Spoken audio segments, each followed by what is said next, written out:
తాకట్లో ఉన్న మీ బంగారాన్ని విడిపించి ఆ రోజు ఆన్లైన్ రేటుకి కొంటాం. Sharma gold company. ప్రస్తుతం నాతో పాటు ఉన్నారు తెలంగాణ విజయ డైరీ చైర్మన్ గుత్తా సుఖేందర్ రెడ్డి గారి అబ్బాయి గుత్తా అమిత్ రెడ్డి.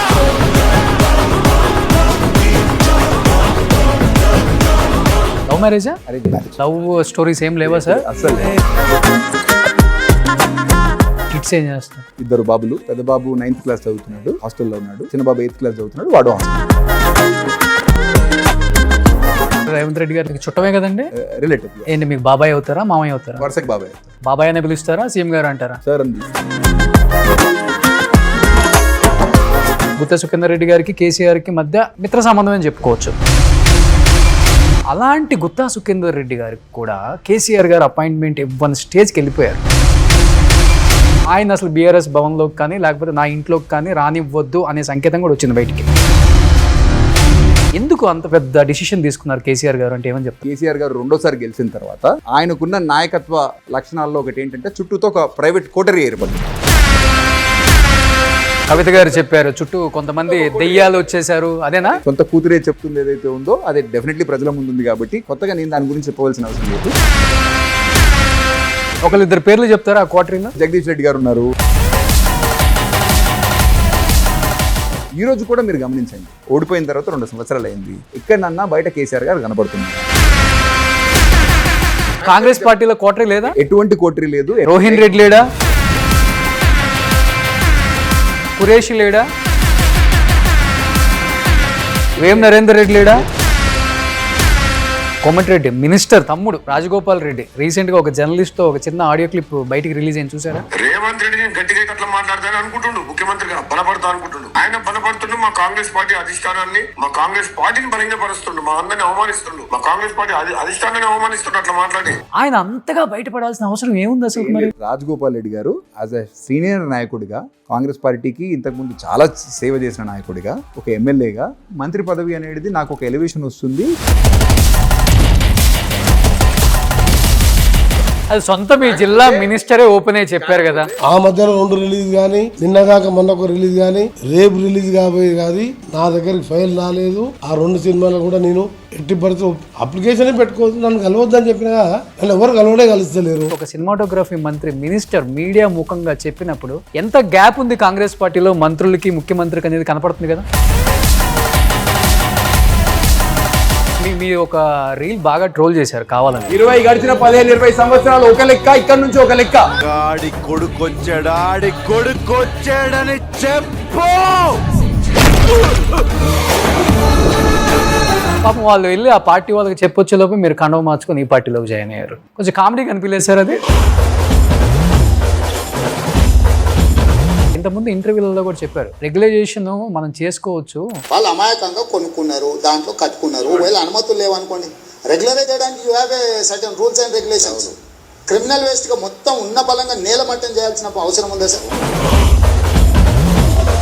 ముఖ్యమంత్రి గారు హైడ్రా పెడితే ప్రభుత్వ భూములను కాపాడాలా? Telangana Vijaya dairy is different and Andhra is different.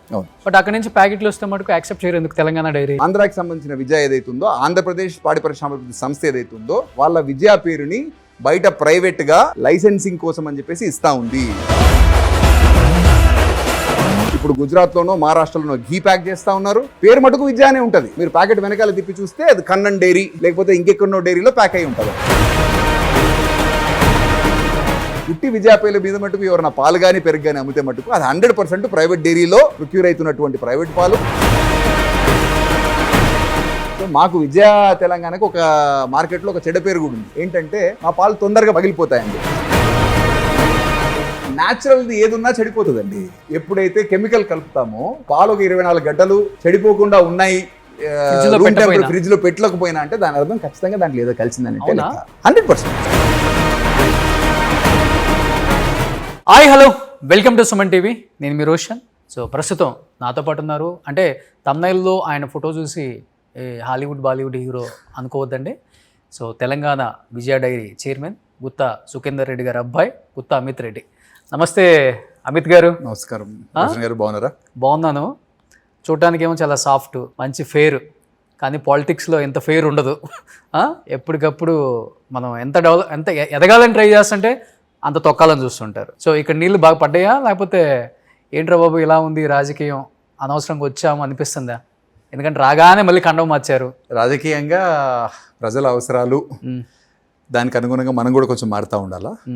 So ఇన్ని రోజులు నేను ఉన్నటువంటి వ్యాపారం కానీ, నేను చేసినటువంటి పనులు కానీ, నేను చదువుకున్న చదువు కానీ, ఓకే, ఇప్పుడు చేస్తున్నటువంటి పనికి కానీ చిన్న చిన్న తేడాలు ఉండొచ్చు. కానీ సమాజంలో మార్పు అనేది సహజం కదా. జనరలీ పరిస్థితులకు తగ్గట్టుగా, వాతావరణానికి తగ్గట్టుగా మనం కూడా మార్పు చేసుకుంటూ పోతేనే మనకు మనుగడ. ఓకే, ఎందుకంటే వ్యక్తిత్వం కానీ లేకపోతే అదర్వైజ్ కూడా ప్రజల అవసరాల రీత్యా లేకపోతే మనం ఉన్న ఫీల్డ్ రీత్యా వ్యాపారం కూడా సాఫ్ట్గా ఉంటే చేస్తే అయ్యేది కాదు. కాబట్టి వ్యాపారం మెలకువలు కానీ లేకపోతే ఏ పని చేసినా చిత్తశుద్ధితో చేసే అలవాటు ఉంది. కాబట్టి రాజకీయం కానీ ప్రజాసేవ కానీ ఒకసారి దాంట్లో దిగిన తర్వాత దానికి ప్రజల అవసరాల రీత్యా లేకపోతే రాజకీయ అవసరాల రీత్యా ఏ విధంగా మనం మార్చుకుంటూ ముందరికి పోతే మన రాజకీయ మనుగడ ఉంటుందో దానికి తగ్గట్టుగానే పనిచేసుకుంటూ పోతాం తప్ప మరొకటి కాదు. ఓకే, అంటే గుత్తా ఫ్యామిలీ ఏ పార్టీలో ఉన్నా కానీ పదవులు మాత్రం వాళ్ళ ఇంటికి వెతుక్కుంటూ వస్తానే ఉంటాయి అంటుంటారు. దానికి ఉదాహరణ మళ్ళీ మీరు మొన్న కాంగ్రెస్లో రాగానే డైరీ చైర్మన్ అనౌన్స్ చేయడం అనేది చాలా పెద్ద ఎత్తున కూడా ఒక పక్కన యాంటీగా కూడా ట్రోల్స్ చేశారు, అంటే మేమే ట్రోల్ చేశారు అండ్ కొంతమంది పాజిటివ్గా కూడా ట్రోల్ చేశారు. ఎందుకంటే నల్గొండ జిల్లాలో ఉద్దండలు ఉన్నారు, సీనియర్ నాయకులు, మీ నాన్నగారితో పాటు చాలామంది. జూనియర్లకి అంత ప్లేస్ ఇవ్వరు. చెప్పాలంటే అనగదొక్కే ప్రయత్నము లేకపోతే ఎరగనీయకుండా చేసే ప్రతిదీ జరుగుతుంటుంది అక్కడ. రాజకీయం అలా ఉంటుంది. కానీ మీరు రాగానే అనౌన్స్ చేసేటప్పటికి ఏంటి అసలు అంత రేవంత్ రెడ్డికి మీకున్న అనుబంధమా, లేకపోతే మీ నాన్నగారు గేమ్ ఆడితే చైర్మన్ అయ్యారా, ఏం జరిగింది అసలు? అంటే లేదండి, రాజకీయంగా మీరు అన్నట్టు నల్గొండ జిల్లాలో మొదటి నుంచి కూడా బాగా రాజకీయ చైతన్యం ఎక్కువ ప్రజలకు కానీ అదర్వైజ్ కూడా. ఎందుకంటే మొదటి నుంచి కూడా ఉద్యమాలకు పెట్టింది పేరు. కమ్యూనిస్టు సాయుధ రైతాంగ పోరాటం అయితేనేమి లేకపోతే కమ్యూనిస్టు ఉద్యమాలు అయితేనేమి, ఓకే, కాంగ్రెస్ పార్టీకి కమ్యూనిస్ట్ పార్టీల మధ్యలో జరిగిన పోరాటాలు అయితేనేమి, అనేక విధాలుగా ప్రజలకు రాజకీయ చైతన్యం ఎక్కువ. దానివల్ల లీడర్షిప్ కూడా, క్వాలిటీస్ కూడా ప్రతి ఒక్కరికి కూడా ఎక్కువ. దానివల్ల మీరు కాంగ్రెస్ పార్టీలో తీసుకుంటే మంచి ఉద్దండులు అయినటువంటి నాయకత్వం కాంగ్రెస్ పార్టీకి నల్గొండ జిల్లాలో ఉంది. ఈరోజు రాష్ట్ర వ్యాప్తంగా చూసుకున్నాను కూడా సరే, కాంగ్రెస్ పార్టీ మూలాలు కానీ కార్యకర్తల బలం కానీ అన్నీ కూడా చాలా పకడ్బందీగా ఉన్న జిల్లా ఏదన్నా ఉందంటే అది నల్గొండ జిల్లా. మీరు అన్నట్టు సరే, మా కుటుంబానికి ఉన్న నేపథ్యం అంటే నాన్న వార్డు స్థాయి నుంచి, అంటే మా ఉరుమడ్ల మా స్వగ్రామానికి సంబంధించినంత వరకు ఒక వార్డు మెంబర్ నుంచి మొదలు పెట్టుకుంటే ఈరోజు రాష్ట్రానికి సంబంధించిన శాసన మండలి చైర్మన్గా ఎదిగేదానికి తన కష్టం కానీ ప్రజలతో తను మమేకమై చేసిన పనుల గురించి బేస్ చేసుకొని రాజకీయ పార్టీలు అవకాశాలు కల్పించినాయి. సో మొదటి నుంచి కూడా తన రాజకీయ ఆరంగేట్రం ఒకవేళ స్టార్టింగ్ స్టేజెస్లో స్టూడెంట్ పాలిటిక్స్ నుంచి వచ్చారు. తర్వాత సబ్సిక్వెంట్గా ఎన్టీ రామారావు గారు టీడీపీ పెట్టినప్పుడు అప్పటి నుంచి 83-84 నుంచి టీడీపీలోనే ఉండడం జరిగింది. 2009 సంవత్సరం వరకు టీడీపీలో ఉన్నారు. ఆల్మోస్ట్ సుమారు నేను అనుకుంటా 25 నుంచి 30 సంవత్సరాల పాటు టీడీపీలోనే ఉండడం జరిగింది. టీడీపీ కూడా రాజకీయంగా మంచి అవకాశాలు, ఎన్టీ రామారావు గారు నాన్నని ఆ రోజు ఉన్నటువంటి ఆంధ్రప్రదేశ్ పాడి పరిశ్రమ సంస్థకు చైర్మన్గా బాధ్యతలు ఇవ్వడం జరిగింది. సబ్సిక్వెంట్గా ఎంపీగా కూడా టీడీపీలో గెలవడం జరిగింది. ప్రజలతో మమేకమై పనిచేసుకుంటూ ముందలు పోవడం జరిగింది. దానివల్ల పరిస్థితులు కొద్దిగా మార్పు చేర్పులు ఆనాటి 2009 సంవత్సరంలో టీడీపీ నాయకత్వానికి నాన్నకి మధ్యలో కొద్దిగా గ్యాప్ రావడం వల్ల ఆ రోజు కాంగ్రెస్ పార్టీలోకి రావడం. ఆ కాంగ్రెస్ పార్టీలోకి రావడం కూడా రాజశేఖర రెడ్డి గారు నాన్నకున్న పనితనాన్ని దృష్టిలో పెట్టుకొని, ప్రజలతో తనకున్న సంబంధాలను దృష్టిలో పెట్టుకొని రాగానే పెద్ద మనసుతోటి నాన్నకు కూడా ఒక ఎంపీగా అవకాశం ఇవ్వడం జరిగింది. 2 పర్యాలు కాంగ్రెస్ నుంచి కూడా ఎంపీగా గెలవడం జరిగింది. తర్వాత సబ్సిక్వెంట్గా కూడా కొన్ని మార్పు చర్యల వల్ల, కొన్ని అనివార్య కారణాల వల్ల బీఆర్ఎస్కి పోవడం, మళ్ళీ బీఆర్ఎస్కి దూరం కావడం కూడా జరిగింది. దీనికి ఏదో పదవుల రీత్యా మేము నిర్ణయాలు తీసుకున్నాం అని చెప్పేసి అయితే అది వాస్తవం కాదు. కొన్ని కారణాలు, కొన్ని సార్లు అనివార్య కారణాల వల్ల జిల్లాలో ఉన్నటువంటి గ్రూప్ తగాదాలు అనుకోండి, బీఆర్ఎస్ పార్టీలో నాన్నగారికి కానీ లేకపోతే మిగతా లీడర్షిప్కి కొంచెం గ్యాప్ రావడం, అక్కడ ఎంతో ఓపిక పట్టినా కూడా సరే మనము ఇమడలేకపోవడం అనేది జరిగింది. కాబట్టి కొన్ని సార్లు నిర్ణయాలు తీసుకోవడం అవసరం పడింది. కాదు, ఇప్పుడు మీ నాన్నగారు శాసన మండలి చైర్మన్గా ఉన్నారు, మీరు అన్నారు ఒక మాట, బీఆర్ఎస్కి కూడా కొంచెం దూరంగా ఉన్నారని. అంటే అఫీషియల్గా కండవ కప్పుకోకపోయినా అన్అఫీషియల్గా కాంగ్రెస్ పార్టీలో ఉన్నట్టు క్లియర్గా మెసేజ్ ఇస్తున్నారు. నేను మటుకు వ్యక్తిగతంగా నేను కాంగ్రెస్ పార్టీలో ఉన్నాను. ఓకే, నాన్నగారు ఈరోజు ఒక రాజ్యాంగబద్ధమైన పదవిలో ఉన్నారు కాబట్టి ఆయన ఏ పార్టీకి సంబంధం లేకుండా ఆ రాజ్యాంగబద్ధ పదవిలో ఉన్నన్ని కాలం ఆయన ఏ పొలిటికల్ పొజిషన్లోనే ఉన్నారు కాబట్టి అదే పొజిషన్లో కంటిన్యూ అవుతారు తప్ప మరొకటి కాదు. నేను మటుకు పార్లమెంట్ ఎలక్షన్స్ కంటే ముందు కాంగ్రెస్లోకి రావడం జరిగింది ముఖ్యమంత్రి గారి నేతృత్వంలో.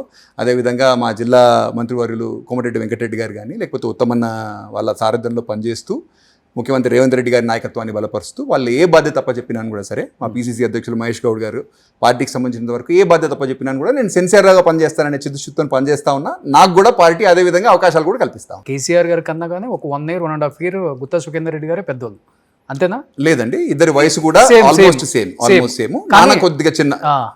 అంటే రాజకీయాల్లో ఫస్ట్ నుంచి చూస్తున్నారు నాన్నగారు, 40 సంవత్సరాలు రాజకీయం చూశారు. కేసీఆర్ గారిని అన్ని పార్టీలు అంటే టీఆర్ఎస్ పెట్టిన దగ్గర నుంచి లేకపోతే తెలంగాణ ఉద్యమం నుంచి అధికారంలోకి వచ్చిన 2 terms కూడా చూశారు. అంటే గుత్తా సుఖేందర్ రెడ్డి గారికి కేసీఆర్కి మధ్య మిత్ర సంబంధం అని చెప్పుకోవచ్చు. అలాంటి గుత్తా సుఖేందర్ రెడ్డి గారికి కూడా కేసీఆర్ గారు అపాయింట్మెంట్ ఇవ్వని స్టేజ్కి వెళ్ళిపోయారు. అంటే కేసీఆర్ అంటే గుత్తా సుఖేందర్ రెడ్డి గారిని అసలుకి ఫుల్గా రిజెక్ట్ చేసింది పార్టీ కూడా.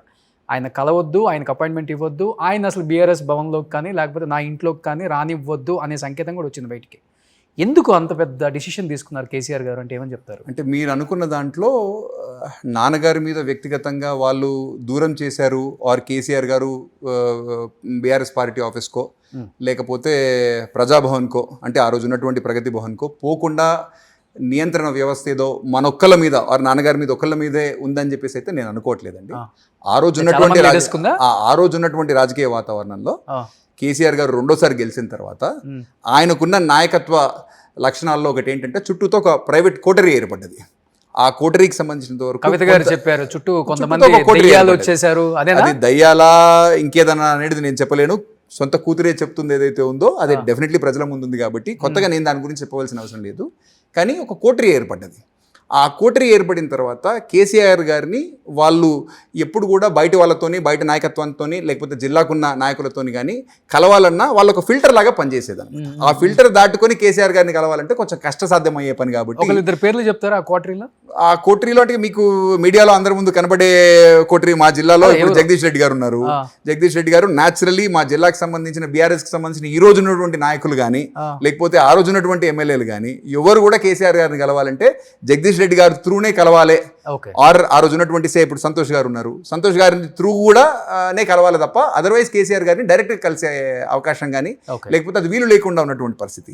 ఇట్లా రాష్ట్ర వ్యాప్తంగా అన్ని జిల్లాలకు సంబంధించిన ఎమ్మెల్యేలకు కానీ ఒక ఈ కోటరీని దాటుకొని ఆయన దగ్గరికి పోవాలంటే ఆర్ కార్యకర్తలకు కానీ జిల్లా మండల స్థాయి నాయకులకు కూడా ఎవరిని కూడా కేసీఆర్ కలిసే ఆస్కారం కానీ, ఎందుకంటే మనం కూడా మీడియాలో చాలాసార్లు చూస్తున్నాం లాంటి సీనియర్ నాయకులకు కూడా ఈ పరిస్థితి వచ్చింది 100%. ఇప్పుడు ఎందుకు ఈటల రాజేందర్ గారు ఉన్నారు, తను కూడా ఏం చెప్పారు, మంత్రివర్గంలో ఉన్నటువంటి సహచరులకు కూడా ఒకనొకసారి నేను కూడా గమనించాను.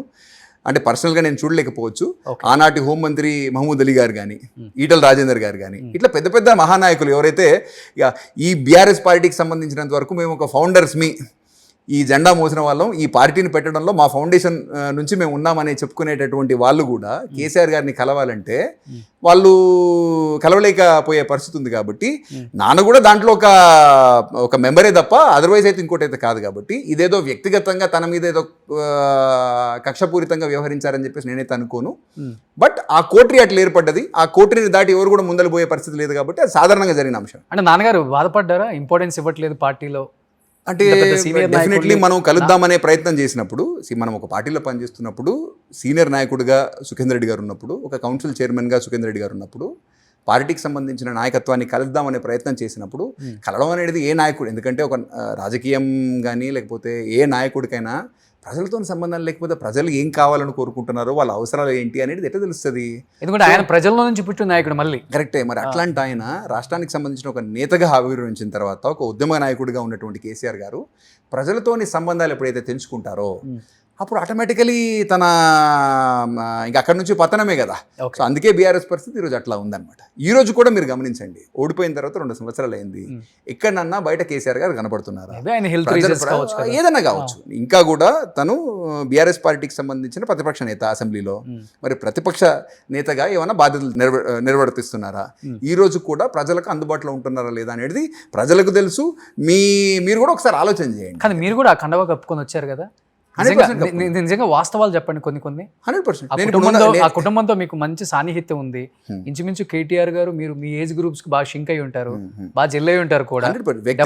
వ్యక్తిగతంగా నేను కేటీఆర్ గారితో కలిసి పనిచేశాను, హరీష్ రావు గారితో కలిసి పనిచేశాను, వాళ్ళతో నాకు సాన్నిహిత్యం ఉండింది. సరే ఇప్పుడంటే గడిచిన 2 సంవత్సరాలుగా నేను కాంగ్రెస్ పార్టీకి వచ్చిన తర్వాత కలవడాలు కానీ లేకపోతే ఆ గ్యాప్ ఏర్పడ్డది అనుకోండి. బట్ బీఆర్ఎస్ పార్టీలో ఉన్నప్పుడు డెఫినెట్లీ వాళ్ళతో క్లోజ్గానే మూవ్ అయ్యాను. 100% వాళ్ళ వ్యక్తిగతంగా మంచి చెడ్డ ఏంటి సంగతి, ఎవరి క్యారెక్టర్ ఏంటి అనేది అన్ని కూడా నేను తెలిసిన వాడిగానే ఉన్నాను తప్ప ఇంకోటి కాదు. కానీ మీరు కొన్ని సందర్భాల్లో మాట్లాడారు, పదవులు ముఖ్యం కాదు, ప్రజాసేవే నా లక్ష్యం అన్నారు.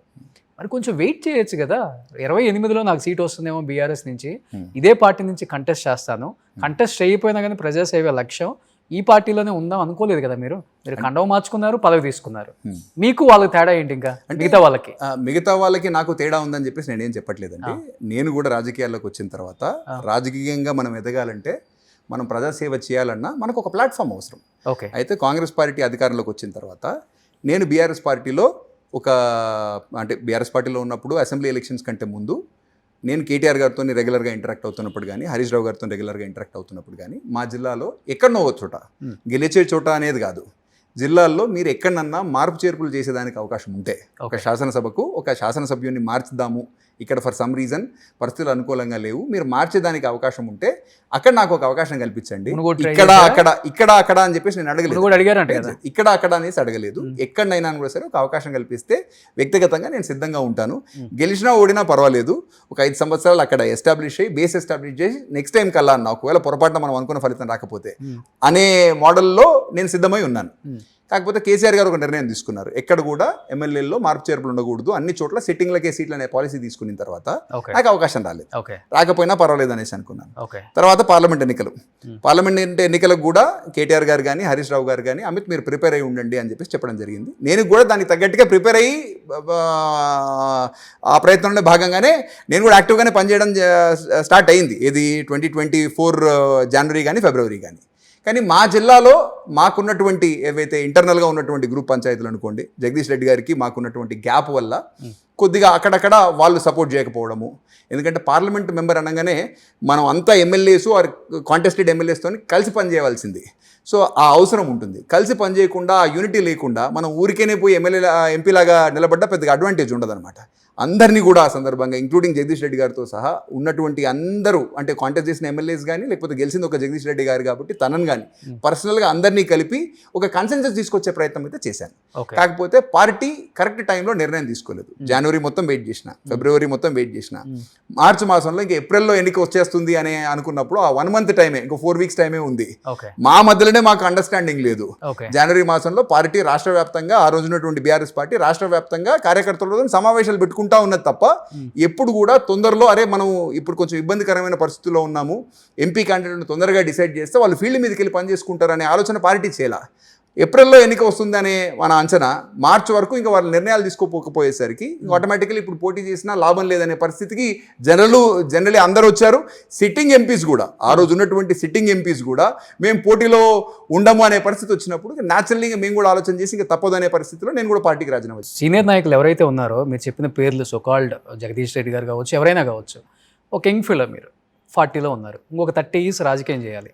డెఫినెట్గా ఫాదర్ లెగసీ అనుకోండి, లేకపోతే ఇంకేదైనా అనుకోండి, డబ్బు ఉంది, డెఫినెట్గా రాజకీయాల్లోనే ఉండాలి, లేకపోతే డబ్బు సంపాదించిందని కాపాడుకోవడానికి కూడా రాజకీయాల్లోనే ఉండాలి, ఇది రాజకీయ వారసత్వం, పేరు పెడతారు మీరు. బట్ ఇతను వస్తే డెఫినెట్గా మనతో పాటు కలిసి 30 సంవత్సరాలు ట్రావెల్ చేస్తాడు, మనం సపోర్ట్ చేద్దాం అనుకుంటారు ఏ యంగ్ ఫెలోకైనా కానీ. ఎందుకు మీరు రాజకీయాల్లోకి వస్తాను అంటే, అతనికి సీట్ ఇస్తే మేము సపోర్ట్ చేయం, సొంత పార్టీయే ఓడగొడతాం అనే స్థాయికి వెళ్ళిపోయారంటే, మీరు ఏ రేంజ్లో వాళ్ళకి విలన్లా కనిపించారు, లేకపోతే విలనిజం ఏమన్నా అంటే ఏమన్నా చేయగలిగారా, చేశారా, ఏం జరిగింది సార్? అంటే ఏం లేదండి, ఆ రోజు ఉన్నటువంటి రాజకీయ వాతావరణంలో 2016 సంవత్సరంలో నాన్న కాంగ్రెస్ పార్టీ నుంచి బీఆర్ఎస్లోకి రావడం జరిగింది.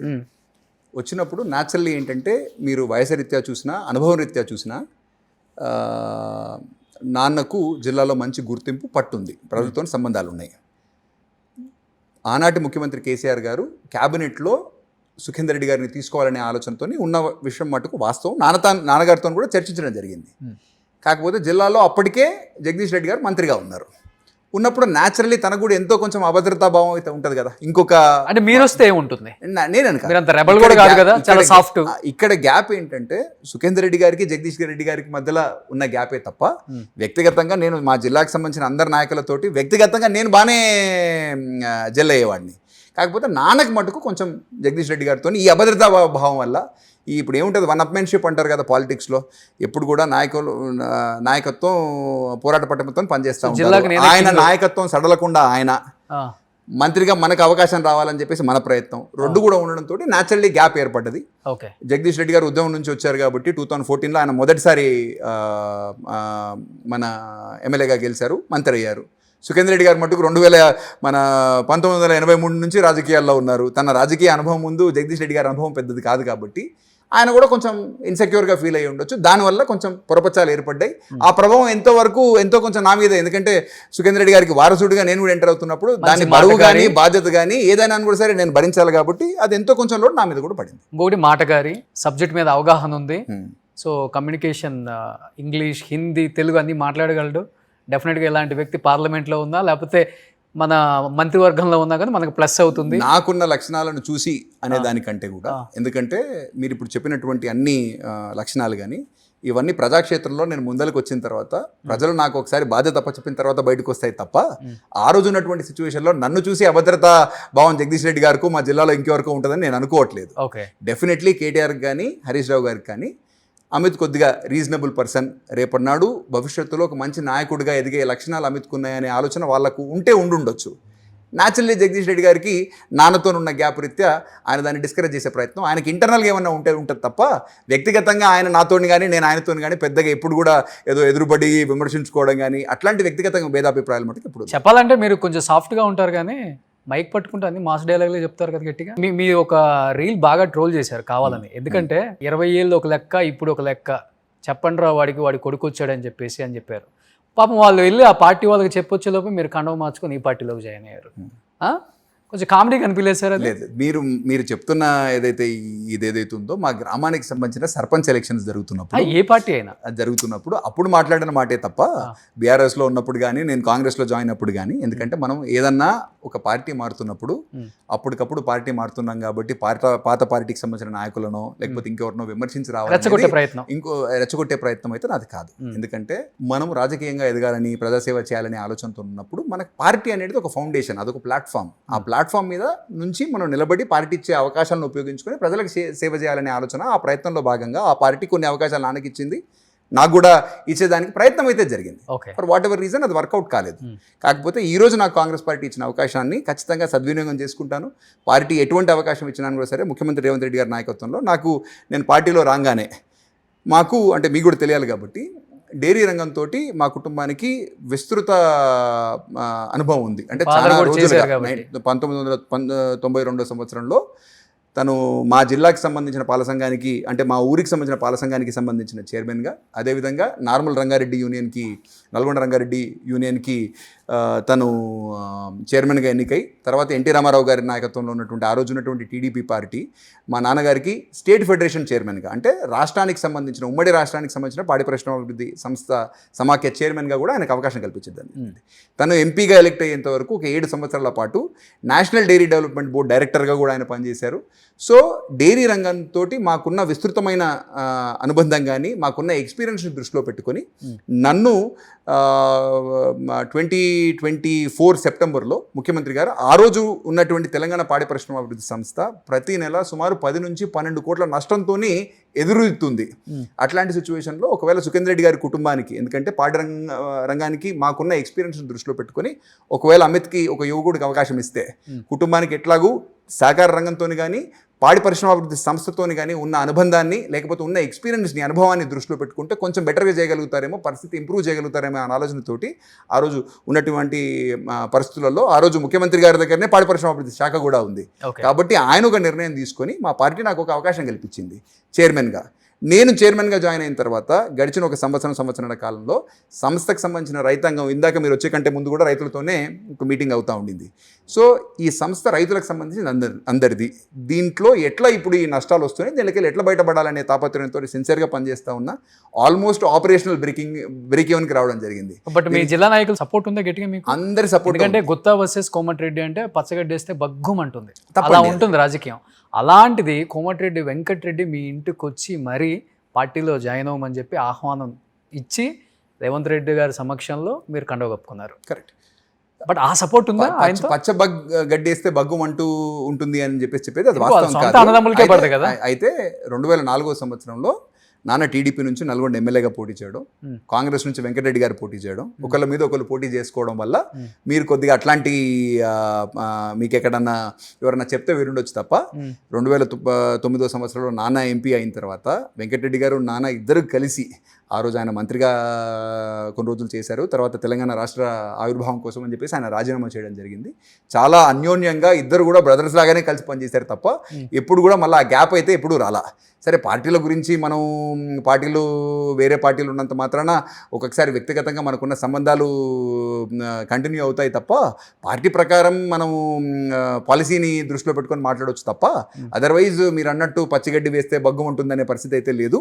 అయితే నేను కాంగ్రెస్ పార్టీకు రావాలనే ఆలోచన చేసిన రోజున మటుకు పెద్దలు వెంకటరెడ్డి గారు నన్ను ఆహ్వానించిన తర్వాత ముఖ్యమంత్రి రేవంత్ రెడ్డి గారు తన ఆశీర్వాదంతో మా జిల్లాకు సంబంధించిన అందరి నాయకులతోటి, ఎందుకంటే ఇంతకుముందు కాంగ్రెస్ కుటుంబమే కదా, కాంగ్రెస్తో పాటే నాన్నకు జిల్లాకు సంబంధించిన నాయకులు, కాంగ్రెస్ పార్టీ కార్యకర్తలు నాన్నను 2 సార్లు ఓటేసి ఎంపీగా గెలిపించడం జరిగింది. కాబట్టి కాంగ్రెస్ కార్యకర్తలకు ఎప్పుడు కూడా రుణపడి ఉంటాం. పెద్ద మనసు చేసుకొని మమ్మల్ని మళ్ళొకసారి వెల్కమ్ చేసినారు, నన్ను వెల్కమ్ చేసినారు. నేను అదే సిన్సియారిటీతో కమిట్మెంట్తో పనిచేస్తాను తప్ప మరొకటి కాదు. ఎవరితో బాగుంటారు మీరు? కోమటిరెడ్డి వెంకటరెడ్డి గారితో బాగుంటారా, రాజగోపాల్ రెడ్డి గారితో? జిల్లాకు సంబంధించిన అందరి నాయకులతోటి, కోమటిరెడ్డి బ్రదర్స్తోని కానీ, లేకపోతే జానారెడ్డి అంకుల్తోని కానీ, లేకపోతే మా ఎంపీ గారు రఘువీర్ గారితో కానీ, చామల కిరణ్ గారితో కానీ, అందరి ఎమ్మెల్యేస్ తోటి కూడా నాకు మంచి సోదరభావంతో ఉన్నటువంటి సత్సంబాలు ఉన్నాయి తప్ప ఎవరితో కూడా వ్యక్తిగతంగా నాకు వైరం లేదు. ఇప్పుడు జానారెడ్డి గారి కొడుకులకి ఎక్కువ ఇంపార్టెన్స్ ఇస్తారు రేవంత్ రెడ్డి గారు అంటుంటారు కదా, రఘువీర్కి కానీ జయవీర్కి కానీ. అంటే ఏంటి, జానారెడ్డి గారి కొడుకులు కాబట్టి, సీనియర్ లీడర్ కొడుకులు కాబట్టి, లేకపోతే చిన్నప్పటి నుంచే వాళ్ళతో కలిసి పెరిగిన బాండింగ్ ఏదో ఉందని చెప్తున్నారు? రెండు కూడా. అంటే మొదటి నుంచి కూడా రేవంత్ రెడ్డి గారు రాజకీయాల్లోకి రాకంటే ముందు నుంచి కూడా జానారెడ్డి అంకుల్తో కానీ, లేకపోతే పర్సనల్గా తన కుమారులతో కానీ మొదటి నుంచి కూడా ముఖ్యమంత్రి గారికి పర్సనల్గా వ్యక్తిగత సంబంధాలు బాగున్నాయి. కాబట్టి 100% ఈరోజు పాలిటిక్స్లో కలిసి పనిచేస్తున్నారు. జానారెడ్డి గారు సీనియర్ నాయకులు కాబట్టి ఆయన డైరెక్షన్లో ఆయన సూచనలు సలహాలు తీసుకుంటూ రేవంత్ రెడ్డి గారు కూడా మంచి పాలన అందిస్తూ ఉన్నారు. ఆయన ప్రభుత్వంలో ఎంపీగా మా రఘువీర్ గారు ఉన్నారు, ఎమ్మెల్యేగా జయవీర్ గారు ఉన్నారు. కాబట్టి మంచి బాండింగ్తో అందరం పనిచేస్తున్నాం తప్ప మరొకటి కాదు. మీరు ఒక మాట చెప్పారు, బీఆర్ఎస్లో ఉన్నప్పుడు జగదీష్ రెడ్డి దగ్గరికి వెళ్తే కేసీఆర్ని కలవచ్చు అన్నారు, బాగుంది. బట్ కాంగ్రెస్లో కూడా మీ జిల్లాలో రఘువీర్కో జయవీర్కో చెప్తేనే రేవంత్ రెడ్డిని కలవాలి, లేకపోతే కలిసే అవకాశం ఉండదు, అంత సీన్ ఉండదు, ఆ కాంపౌండ్ దొక్కాలంటే ఈ కాంపౌండ్ దొక్కాలని చెప్తారు. నిజమా అది? పొరపాటండి. మనము మా జిల్లాకు సంబంధించిన ఏ నాయకులైనా కూడా సరే, జిల్లా స్థాయి కానీ మండల స్థాయి నాయకులు కానీ, జానారెడ్డి గారికి ఉన్న అనుభవం కానీ, లేకపోతే ఆయనకి రాజకీయాల్లో ఉన్నటువంటి అసోసియేషన్, కాంగ్రెస్ పార్టీతో ఏదైతే అసోసియేషన్ ఏదైతే ఉందో అది 30-35 సంవత్సరాల పైచిలుక అసోసియేషన్ జానారెడ్డి గారితో ఉంది. కాబట్టి జానారెడ్డి గారు ఈరోజు అన్ని అసెంబ్లీ సెగ్మెంట్స్లో మండల స్థాయిలో ఉన్నటువంటి చాలామంది కార్యకర్తల దగ్గర నుంచి ఊరూరా పేరు పెట్టి పిలిచే సీనియారిటీ ఆయనకు ఉంది. కాబట్టి నాయకులందరూ కూడా జానారెడ్డి గారిని కానీ, లేకపోతే ఆయనకున్న కుటుంబానితో కానీ అందరికీ పరిచయాలు ఉంటాయి. కాబట్టి ఆ ఇంటికి పోతుండొచ్చు, వాళ్ళతో ఏమన్నా పనులు కానీ ఏమన్నా మంచి చెడ్డ మాట్లాడడానికి ప్రయత్నం చేయడంలో తప్పు లేదు. కాకపోతే వాళ్ళ త్రూనే, అంటే ఖచ్చితంగా జానారెడ్డి గారినో లేకపోతే రఘువీర్ గారినో కలిసిన తర్వాతనే వాళ్ళ త్రూనే ముఖ్యమంత్రి గారిని కలవాలి, ఎమ్మెల్యేస్ కూడా కలవాలనే పరిస్థితి అవుతుందో అది వాస్తవం కాదు. అంటే ఈ పార్టీలో ఉన్నారు కాబట్టి పార్టీలో క్వార్టరీ లేదు, బీఆర్ఎస్ పార్టీలో మాత్రం కేసీఆర్ చుట్టూ క్వార్టరీ ఉందని చెప్తారు. 100%. ఈ రోజు కూడా నేను ఒకటి మీకు పార్టీలో క్వార్టరీ లేదు, ఎటువంటి క్వార్టరీ లేదు. ఎమ్మెల్యేలు కానీ రోహిణ్ రెడ్డి లేడా, ముఖ్యమంత్రి గారితో నరేందర్ రెడ్డి లేడా? లేదండి, వేమ నరేందర్ రెడ్డి గారు ముఖ్యమంత్రి గారికి వ్యక్తిగత సలహాదారు, ప్రభుత్వానికి సలహాదారు.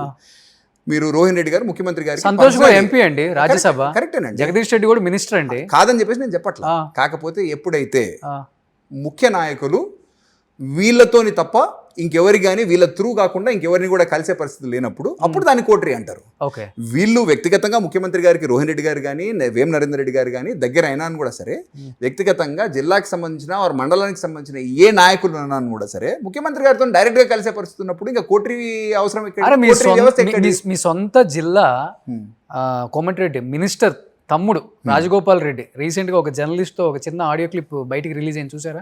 చూసాను. ఏం చెప్పారు దాంట్లో? చెప్పండి మీరే.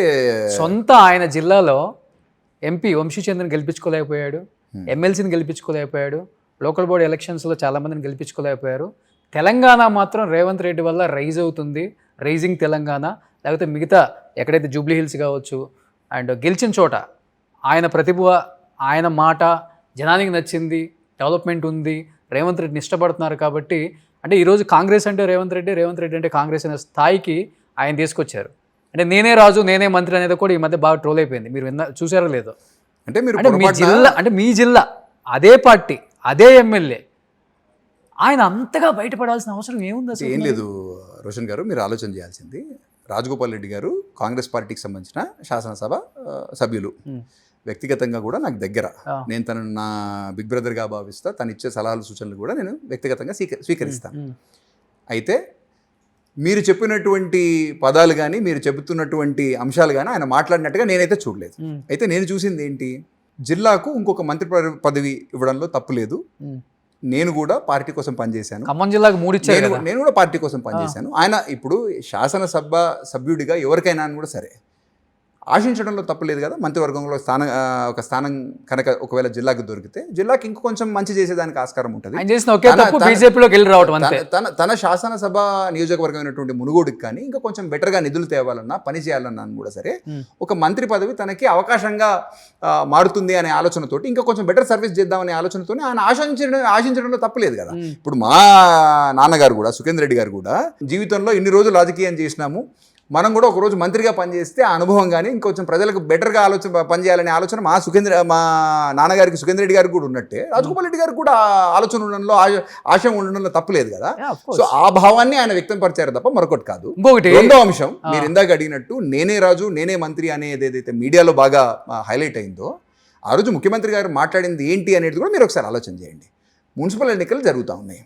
మున్సిపల్ ఎలక్షన్ అంటే ఆయన మున్సిపల్ శాఖ మంత్రిగా ఉన్నారు కాబట్టి ఈ రాష్ట్రానికి సంబంధించిన ముఖ్యమంత్రిని నేనే, మున్సిపాలిటీకి సంబంధించిన మంత్రిని కూడా నేనే కాబట్టి ఈ ఎన్నికలకు సంబంధించిన ఎట్లాంటి ఫలితాలు వచ్చినా నేనే రాజుని నేనే మంత్రిని కాబట్టి బాధ్యత నాదే అనే విధంగా ఆయన మాట్లాడినారు తప్ప దాంట్లో మీడియాలో ఏ విధంగా ప్రొజెక్ట్ అయింది, జనరల్లీ ప్రజలు ఏ విధంగా అర్థం చేసుకున్నారు అనేది ఇంకొక అంశం కావచ్చు. సొంత మినిస్టరే ఓపెన్ అయ్యి చెప్పారు కదా, సినిమా టికెట్ల విషయంలో కనీసం నన్ను కాల్ చేసి నాకు కన్సర్న్ కూడా తెలుసుకోలేదు, ఎవరు టికెట్లు పెంచారో కూడా నాకు తెలియదని ఒక సినిమాటోగ్రఫీ మంత్రి మినిస్టర్ మీడియా ముఖంగా చెప్పినప్పుడు ఎంత గ్యాప్ ఉంది కాంగ్రెస్ పార్టీలో మంత్రులకి ముఖ్యమంత్రికి అనేది కనపడుతుంది కదా. లేదండి, పొరపాటు అది 100%. మీరు ఒకసారి ఆలోచన చేయండి, జూబ్లీ హిల్స్ అసెంబ్లీ ఎన్నిక జరిగింది, అన్ని జిల్లాలకు రాష్ట్ర వ్యాప్తంగా ఉన్నటువంటి మంత్రులు కానీ ఎమ్మెల్యేలు కానీ మేమంతా జాగ్రత్తగా కోఆర్డినేట్ చేసుకొని ఆ ఎలక్షన్స్లో మంచి ఫలితాన్ని సాధించాం. అదేవిధంగా మున్సిపల్ ఎలక్షన్స్ జరిగినాయి. మున్సిపల్ ఎలక్షన్స్ సందర్భంగా కూడా అందరూ మంత్రులు కానీ అందరూ కలిసి జాగ్రత్తగా మంచి కోఆర్డినేటెడ్ యాక్షన్ తోటి మంచి ఫలితాలు రాబట్టాం. సో ఎక్కడన్నా చిన్న చిన్న భేదాభిప్రాయాలు ఏదన్నా ఉంటే ఏ పార్టీలో అయినా కూడా సరే సహజం. కాంగ్రెస్ పార్టీలో కుటుంబంలోనే మీరు ఇందాక అన్నట్టు ఇద్దరు బ్రదర్స్ మధ్యలోనే ఒక్కొక్కసారి భేదాభిప్రాయాలు రావచ్చు, చిన్న చిన్న మనస్పర్ధలు కానీ చిన్న చిన్న అపార్థాలు కానీ ఒక్కొక్కసారి కమ్యూనికేషన్ గ్యాప్ కానీ రావడం అనేది సహజంగా జరగవచ్చు. దాన్ని దృష్టిలో పెట్టుకొని చిన్న అంశాన్ని పెద్దగా భూతద్దంలో చూసి దాన్ని పెద్దగా ఆలోచన చేయవలసిన అవసరం ఉంటుందని అయితే నేనైతే భావిస్తాను. ఓకే, సో ఇప్పుడు డైరీ చైర్మన్గా ఉన్నారు కాబట్టి, సో ఇప్పుడు యూజువల్గా చెప్పాలంటే Telangana Vijaya dairy is different and Andhra is different, అంతే కదా. ఇక్కడ ఆల్మోస్ట్ 4 లక్షల పైన ప్రొక్యూర్మెంట్ జరుగుతుంది, కానీ అంత అవసరం ఉందండి? అంటే వేస్ట్ ఆఫ్ మిల్క్ ఏం చేస్తుంటారు అసలుకి? ఏం లేదండి, డైరీ రంగానికి వచ్చినప్పుడు మీకు కొన్ని వాస్తవాలు తెలియాలి కాబట్టి, తెలంగాణ రాష్ట్రం అందులో ముఖ్యంగా హైదరాబాద్ ఏదైతే అర్బన్ ప్రాంతం ఉందో సుమారు మనకు 25 లక్షల నుంచి 30 లక్షల కన్జంప్షన్ లీటర్ల పాలు అని డైలీ బేసిస్, అంటే 25 లక్షల లీటర్ల నుంచి 30 లక్షల లీటర్ల మార్కెట్ హైదరాబాద్లో ఉంది. కానీ తెలంగాణ రాష్ట్రం అనేది కొద్దిగా ఎక్కువ మటుకు అర్బన్ అండ్ సెమీ అర్బన్ పాపులేషన్తో కూడుకున్నటువంటి ప్రాంతం. అంటే సుమారు పట్టణ జనాభా ఆర్ పట్టణీకరణ జరిగినటువంటి ప్రాంతం ఏదైతే ఉందో సుమారు 40 నుంచి 45% ఉంది. కాబట్టి మనము more like consumption driven state. అంటే పాల వరకు వచ్చేసరికి మనం ఎక్కువగా వినియోగంలో ఉన్నాము, ఉత్పాదనలో లేము. ఓకే. సో ఉత్పాదన ఎక్కడి నుంచి జరుగుతుంది అని అంటే రూరల్ ప్రాంతాల్లో కొంచెం జరుగుతుంది, ముఖ్యంగా రంగారెడ్డి జిల్లా కానీ మహబూబ్నగర్ జిల్లా కానీ రూరల్ ప్రాంతాల్లో ఇంకా పాల ఉత్పత్తి జరుగుతూ ఉంది. కాకపోతే పక్క రాష్ట్రాలైనటువంటి ఏపీతోని కానీ, తమిళనాడుతోని కానీ, మహారాష్ట్రతోని కానీ, లేకపోతే కర్ణాటకలో ఉత్పత్తి అవుతున్న పాలతో కంపేర్ చేస్తే మన దగ్గర పట్టణీకరణ ఎక్కువ జరిగింది కాబట్టి మన దగ్గర ఉత్పత్తి గణనీయంగా తక్కువ ఉంది. ఓకే. కాబట్టి మన దగ్గర మోర్ లైక్ కన్స్యూమర్ కాబట్టి బయట నుంచి మన దగ్గరికి ఎక్కువ పాలు వచ్చేదానికి ఆస్కారం ఉంటుంది తప్ప మరొకటి ఫార్మర్స్ నుంచి కాకుండా బయట ప్రైవేట్ గా కూడా చాలా మంది పాలను ప్రొక్యూర్ చేసి, ఇప్పుడు చాలా మటుకు ప్రైవేట్ డైరీస్ ఉంటాయి. ఇప్పుడు హెరిటేజ్ కానీ, దొడ్ల కానీ, లేకపోతే ప్రైవేట్ రంగంలో ఉన్నటువంటి గోద్రేజ్ కానీ, లేకపోతే మస్కతి కానీ, లేకపోతే ఇట్లాంటి అనేక డైరీస్ పాలను బయట నుంచి ప్రొక్యూర్ చేసి ఇక్కడికి తీసుకొచ్చి అమ్ముతున్నాయి. ఇక్కడ అంత ప్రొడక్షన్ జరగట్లేదు అనమాట మిల్క్ కి సంబంధించినంత వరకు. మీరు ఇందాక చెప్పినట్టు సుమారు హైదరాబాద్ చుట్టుపక్కల ప్రాంతంలో కానీ, అంటే ఎందుకంటే ఇది రూరల్ గా ఉంది కాబట్టి ఇది స్పెసిఫిక్ గా డేటా చెప్పలేకపోవచ్చు. నాకున్న అంచనా ప్రకారం 40 లక్షల పైచులకు ఆవులు, 40 లక్షల పైచులకు గేదెలు తెలంగాణ రాష్ట్రానికి సంబంధించిన జీవాలకు సంబంధించిన పాపులేషన్. ఓకే. దీనికి సంబంధించినంత వరకు యావరేజ్గా మనం ఒకవేళ 1 లీటర్ నుంచి 2 లీటర్లు, ఎందుకంటే చాలా మటుకు ఆవులు కానీ బర్రెలు కానీ ఉన్నా అని కూడా సరే పాలు ఇవ్వవు, ఒక్కొక్కసారి ఇవ్వలేవు. కాబట్టి సుమారు నేను అనుకుంటా ఒక 80 లక్షల లీటర్ల దాకా మనకు ఉత్పత్తి జరగచ్చు. కానీ చాలా చోట్ల ఇప్పుడు ఆదిలాబాద్ ఉంది, ఆదిలాబాద్కి సంబంధించిన ఉత్పత్తి అవుతున్న పాలు ఆదిలాబాద్లోనే కన్జ్యూమ్ అయిపోతాయి. ఏ గ్రామానికి సంబంధించిన పాలు ఇది అన్ఆర్గనైజ్డ్ మార్కెట్ అంటారు అన్నమాట. ఈ లూజ్ మిల్క్ సేల్ ఏ గ్రామ స్థాయిలో ఆ గ్రామ స్థాయిలో డైరీతో సంబంధం ఉండదు, డైరీతో సంబంధం ఉండదు. అంటే మీరు ఏ ఊరికి ఈ రోజు పోయినా కూడా సరే, సిటీ చుట్టుపక్కల ఉన్నటువంటి ఎటువంటి ఊరిలో కూడా చిన్న రైతులు ఒకవేళ వాళ్ళు 2 ఆవులనో 2 గేదెలను పెట్టుకొని ఒకవేళ పాల ఉత్పత్తి చేసినప్పుడు ఆ పాలను ఆ ఊర్లోనే చుట్టుపక్కల వాళ్ళకి అమ్మేస్తారో, లేకపోతే ఆ పాల కేంద్రం దగ్గర పక్కన వేరే వాళ్ళకి కన్స్యూమర్కి అమ్మేస్తారో, లేకపోతే టీ పాయింట్కి అమ్మేస్తారు తప్ప వాళ్ళు ఎవరికైనా అమ్ముకోవచ్చు. ఆ రైతులు చాలా మటుకు ఈ రోజు కూడా ఇండియా మొత్తంలో మీరు ఒకవేళ కంపేర్ చేస్తే యాక్చువల్ ఆర్గనైజ్ సెక్టర్కి వస్తున్నటువంటి పాలు 25-30% కూడా లేవు. 60-70% పాలు అన్ఆర్గనైజ్డ్ మార్కెట్లో లూజ్ మిల్క్ లాగానే సేల్ అయిపోతాయి అనమాట. సో అట్లా లూజ్ మిల్క్, ఎందుకంటే ఇండియా చాలా డైవర్స్గా ఉంది కదా. సో ప్రాసెస్ అవుతున్న డైరీలు కానీ, లేకపోతే చిల్లింగ్ సెంటర్ల వ్యవస్థ ఇంకా కూడా ప్రతి గ్రామ స్థాయిలో లేదు. కాబట్టి ప్రజలకు కూడా, రైతులకు కూడా గ్రామ స్థాయిలో ఉన్నటువంటి వాళ్ళకి ఫ్రెష్ పాలు అలవాటు అనమాట.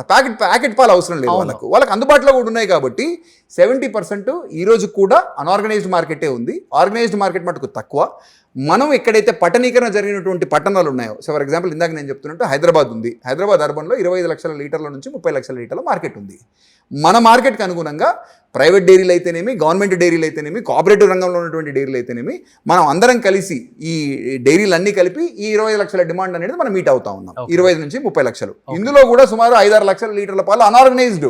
ఎందుకంటే సిటీ చుట్టుపక్కల ఉన్నటువంటి ఇప్పుడు శంకర్పల్లి ఉంది, శంకర్పల్లిలో ఎవరైతే చిన్న డైరీ పెట్టుకొని ఆ పాలను తీసుకొచ్చి మూకెళ్లలో అక్కడ ఇక్కడ అమ్ముతా ఉంటారు అనమాట. లూజ్ మిల్క్ మార్కెట్ ఈ రోజు కూడా బాగా ఉంది.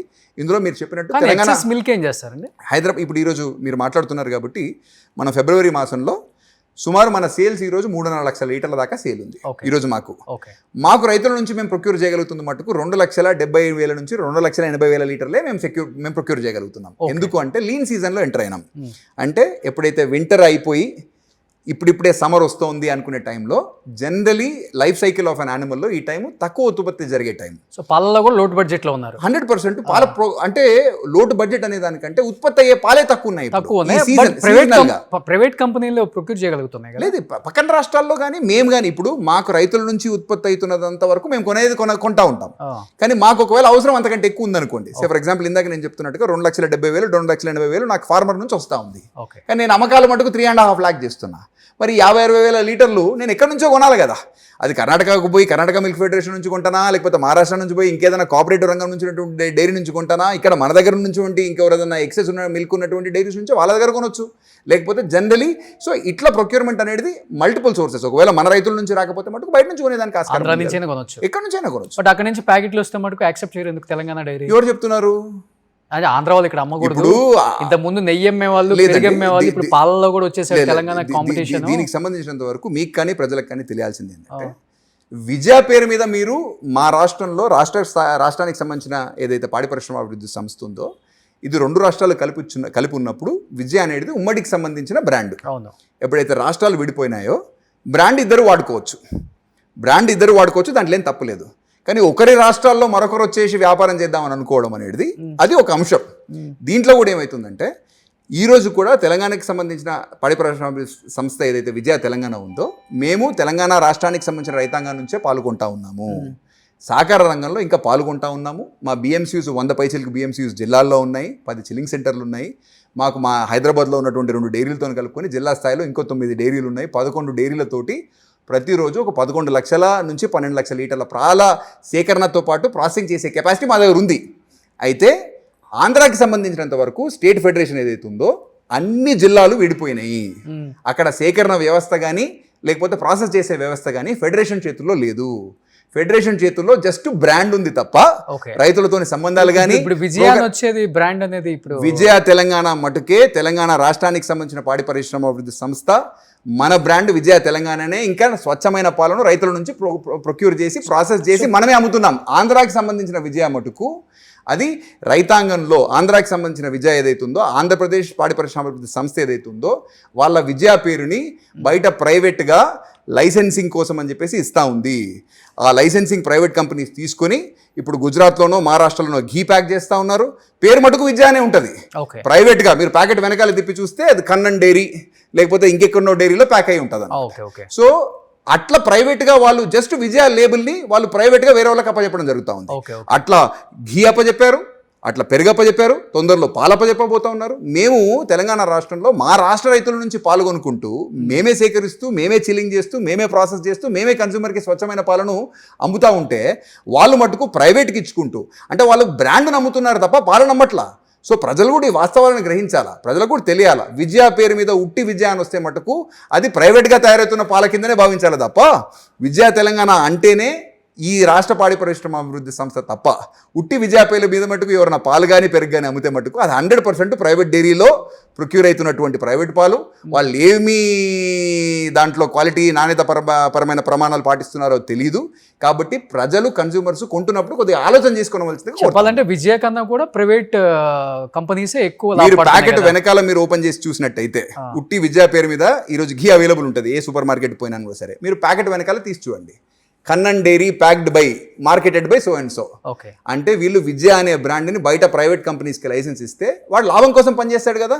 వాడు ఏం ఘీ అమ్ముతున్నాడు, అది మంచి క్వాలిటీ ప్రమాణాలు ఉందా లేదా అనేది ఎవరు వెరిఫై చేస్తున్నారు? విజయ అయితే వెరిఫై చేయట్లేదు కదా. కాబట్టి అనుమానం పడవలసిన అవసరం ఉంటుంది. మేము మటుకు విజయ తెలంగాణ ఏదైతే ఘీ ఉంటుందో మేము రైతుల నుంచి కొన్న పాల నుంచే మేమే ప్రాసెస్ చేసి మేమే తయారు చేస్తున్నటువంటిది. కాబట్టి ఇది ఒరిజినల్, ప్రజలు అర్థం చేసుకోవాల్సింది అది.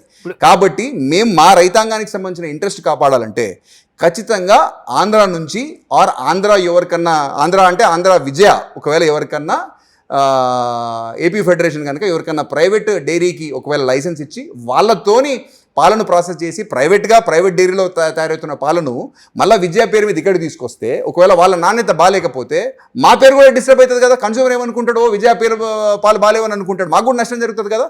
నేను ఏపీ ప్రభుత్వానికి కానీ లేకపోతే ఏపీ పాడి పరిశ్రమ అభివృద్ధి సంస్థను కానీ కోరేది ఏంటంటే దయచేసి మీరు ప్రైవేట్ లైసెన్సింగ్ ఇవ్వకండి, ప్రైవేట్ ఫ్రాంచైజింగ్ ఇవ్వకండి. ఆల్రెడీ ఘీ ప్రైవేట్గా ఒక వ్యక్తికి ఇచ్చారు. ఆయన అక్కడ అధికారులను వాళ్ళనో వీళ్ళనో రాజకీయ నాయకులను మేనేజ్ చేసి ఫ్రాంచైజీ తీసుకున్నాడు. కన్నన్ డైరీ అని చెప్పి ఇక్కడ మధ్యప్రదేశ్లోనో గుజరాత్లోనో ఆ నెయ్యిని ప్యాక్ చేసేసి తెలంగాణ మార్కెట్లో బాంబే మార్కెట్లో విజయ పేరు మీద అమ్ముతా ఉన్నాడు. ఆయన ఏం ఘీ అవుతుంది ఏంటి అనేది నేను టెస్ట్ చేపిస్తున్నా. అవి కూడా తొందరలో అవి కూడా ప్రజల ముందు బయటపెడతాను. అట్లా ఘీ ఒకటి కాకుండా పెరుగు కూడా ప్రైవేట్ ఫ్రాంచైజీ పేరుకి విజయ, వీళ్ళు ఆ విజయ అనే బ్రాండ్ అమ్ముతున్నారు తప్ప రైతులతో సంబంధాలు కానీ రైతుల దగ్గర ప్రొక్యూర్మెంట్ కానీ ఏవి లేవు ఏపీ ఫెడరేషన్కి. కాబట్టి దయచేసి ఏపీ ప్రభుత్వాన్ని కోరుతా ఉన్నా, మా తెలంగాణ రాష్ట్రానికి సంబంధించిన పాడి రైతుల పొట్టగొట్టకండి. మీ ప్రైవేట్ లాభాల గురించో మీ ప్రైవేట్ డైరీల గురించో విజయ అనేది ఒక నమ్మకం. ఆ నమ్మకాన్ని ఆ బ్రాండ్ మీద ఉన్నటువంటి ప్రజల విశ్వాసాన్ని మీరు దయచేసి డైల్యూట్ చేయకండి అని చెప్పేసి ఏపీ ప్రభుత్వాన్ని కోరుతాం. సో దీనివల్లనే మళ్ళీ ఇప్పుడు తిరుమలలో లడ్డు కూడా కల్తీ నెయ్యి అది అని చెప్పి మాట్లాడారు. అంటే మేబీ ఇలా ప్రైవేటీకరణ చేయబట్టి కొన్ని కంపెనీస్, ఎందుకంటే ప్రైవేట్ డైరీస్ లాభాపేక్షతో పనిచేస్తాయి. స్టేట్ ఫెడరేషన్స్ రైతుల గురించి కన్స్యూమర్కి ఒక నాణ్యమైన పాలు, ఎందుకంటే పాలంటే పిల్లలు కుటుంబాలు పోషణ.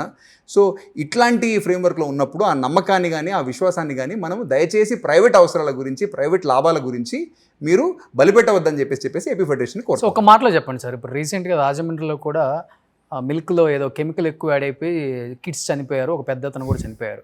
అంటే ఏంటి అది? అంటే మిషనరీలో ఏదైనా ప్రాబ్లమా, లేకపోతే ఆ మెకానిజంలో డిఫరెన్స్ వచ్చేసి అంటే పాలు తక్కువ కెమికల్ ఎక్కువ యాడ్ అయినా కానీ ప్రాబ్లం వస్తుందని చెప్పారు కదా. అంటే జనరల్లీ ఏం జరుగుతుందంటే కొన్ని ప్రైవేట్ డైరీస్ ఎక్కడైనా సరే పాలు అనేది ఒక సహజ సిద్ధమైనటువంటి పదార్థం. అంటే మనము చాలా నాణ్యమైన పాలు ఏవైతే ఉన్నాయో అప్పుడే మన గేదె నుంచి కానీ లేకపోతే ఒక ఆవు నుంచి కానీ మనం పాలను ఎప్పుడైతే ఉత్పత్తి చేస్తామో as a natural product, any natural product, మీరు ఎట్లయితే ఒక అరటిపండుని కట్ చేయగానే ఒక 10-15 నిమిషాల్లో నల్లబడ్డం స్టార్ట్ చేస్తారు. అవును. అదేవిధంగా ఒక అరటిపండుని ఎప్పుడైతే పుట్టు తీయంగానే ఒక అర్ధ గంటలో ఏదో అది కూడా చెడిపోవడం స్టార్ట్ అయిపోతుంది. పాలు కూడా అట్లనే మీరు ఉత్పత్తి చేయంగానే ఒక 4 గంటల లోపల దాన్ని మీరు శీతలీకరణ అంటే దాన్ని చిల్లింగ్ చేయకపోతే అది వెంటనే ఖరాబ్ అయిపోయేదానికి ఆస్కారం. ఎక్కడైనా సరే వచ్చిన పాలను ఒక 4 గంటల లోపల మీరు ఒకవేళ దాన్ని చిల్ చేయకపోతే వెంటనే అది పాలు చెడిపోతాయి అన్నమాట. అయితే తీసిన పాలు ఎప్పుడైతే ఆవు నుంచి పెతకగానే వచ్చిన పాలను మనం వెంటనే ఒక 4 అవర్స్ లోపల చిల్ చేస్తే దాని షెల్ఫ్ లైఫ్ కొంచెం పెరుగుతుంది. పెరిగిన తర్వాత ప్రాసెసింగ్ అనేది ఎప్పుడైతే డైరీ వ్యవస్థలోకి వస్తుంది. కానీ ఇప్పుడు రూరల్ ఏరియాలో రైతుల దగ్గర నుంచి పాల కేంద్రాలు అక్కడి నుంచి డైరీకి వచ్చేసరికి మినిమం 5-6 అవర్స్ పడుతుంది కదా. జనరలీ పాలు రైతులు మన ఊర్లలో మీకు ఎప్పుడైతే 5:30, 6కి జనరలీ మనం పాలు పిండుతారు. పిండిన తర్వాత సేకరణ అనేది 6:30-7కే జరిగిపోతుంది కలెక్షన్. ఓకే. అది మన చిల్లింగ్ సెంటర్కి కానీ లేకపోతే బల్క్ మిల్క్ కూలింగ్ యూనిట్కి వచ్చేవరకు 8:30. సో 5:30-6కి పితికిన పాలు ఆరు పిండిన పాలు 8:30-9కి మన శీతలీకరణ కేంద్రానికి వచ్చేస్తాయి. కాబట్టి ఇందాక నేను అన్న 3-4 గంటల లోపల పాలు శీతలీకరణ జరిగిపోతాయి కాబట్టి మీకు షెల్ఫ్ లైఫ్ పెరిగిపోతుంది. శీతలీకరణ జరిగిన పాలు ఏదైతే చిల్డ్ మిల్క్ ఉందో తర్వాత ఒక 4 డిగ్రీ టెంపరేచర్ కంటే లోపటనే ఆ పాలను డైరీస్కి పంపిస్తారు. డైరీ జిల్లా కేంద్రాల్లో ఉండొచ్చు, హైదరాబాద్లో కేంద్రాల్లో ఉండొచ్చు. చిల్డ్ మిల్క్ చిల్డ్ ట్యాంకర్స్లోనే హైదరాబాద్కి వస్తాయి. ఆ 4 డిగ్రీ లోపల బ్యాక్టీరియల్ కౌంట్ పెరగదు. హైదరాబాద్కి వచ్చిన తర్వాత మేము ఎక్కడికక్కడ కలెక్షన్లో మా బిఎంసీయూలో పరీక్ష జరుగుతుంది. అదేవిధంగా నాణ్యత ప్రమాణాలు మా డైరీలో కూడా ఉంటాయి. ఇక్కడికి వచ్చిన పాలను రిసీట్ స్టేజ్లోనే RMRD స్టేజ్లోనే అంటే రా మిల్క్ రిసెప్షన్ ట్యాంక్ స్టేజ్లోనే మళ్ళీ శాంపుల్ కలెక్ట్ చేస్తాం. అసలు రా మిల్క్ ట్యాంక్లోకి తీసుకునే కంటే ముందే ట్యాంకర్లో ఉన్నప్పుడే దానికి సంబంధించిన నాణ్యత ప్రమాణాలు చెక్ చేసుకుంటాం. అంటే ప్రాపర్ క్వాలిటీతోనే ఉందా, లేకపోతే ఏమైనా ఇబ్బంది ఉందా, లేకపోతే క్వాలిటీ ఏమైనా చెడిపోతే అక్కడికక్కడ ట్యాంకర్ పాలను రిజెక్ట్ చేసిన సందర్భాలు కూడా చాలా ఉంటాయి అన్నమాట.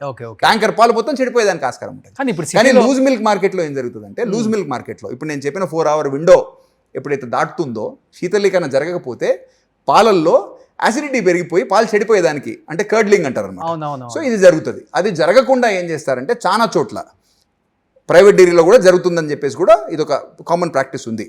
మీకు ఇంత సోడా కలుపుతారు, లేకపోతే మీకు కొంచెం హైడ్రోజన్ పెరాక్సైడ్, ఇట్లా కొన్ని కెమికల్స్ని కలపడం వల్ల శీతలీకరణ జరగకుండా కూడా ఈ బ్యాక్టీరియల్ కౌంట్ పెరగకుండా దాన్ని షెల్ఫ్ లైఫ్ పెంచుతారు అనమాట. దానివల్ల హామ్ ఉండదా? అంటే ఇప్పుడు రాజమండ్రిలో జరిగింది ఎక్కువ కెమికల్ యాడ్ అయింది కదా. నేను చెప్పేది అదే. మోతాదు అనేది చాలా తక్కువ స్థాయిలో జరిగినప్పుడు పెద్దగా పారామీటర్స్ మారకపోవచ్చు. కాకపోతే ప్రైవేట్ డైరీస్లో ముఖ్యంగా అదేవిధంగా లూజ్ మిల్క్లో మటుకు ఇది జరిగేదానికి ఆస్కారం ఉంది. సహకార రంగంలో ఉన్నటువంటి డైరీస్ మేము లాభాపేక్ష లేకుండా పనిచేస్తాం కాబట్టి మా దగ్గర కెమికల్ అడిషన్ కానీ లేకపోతే షెల్ఫ్ లైఫ్ పెంచేదానికి మా ప్రయత్నం చేయరు.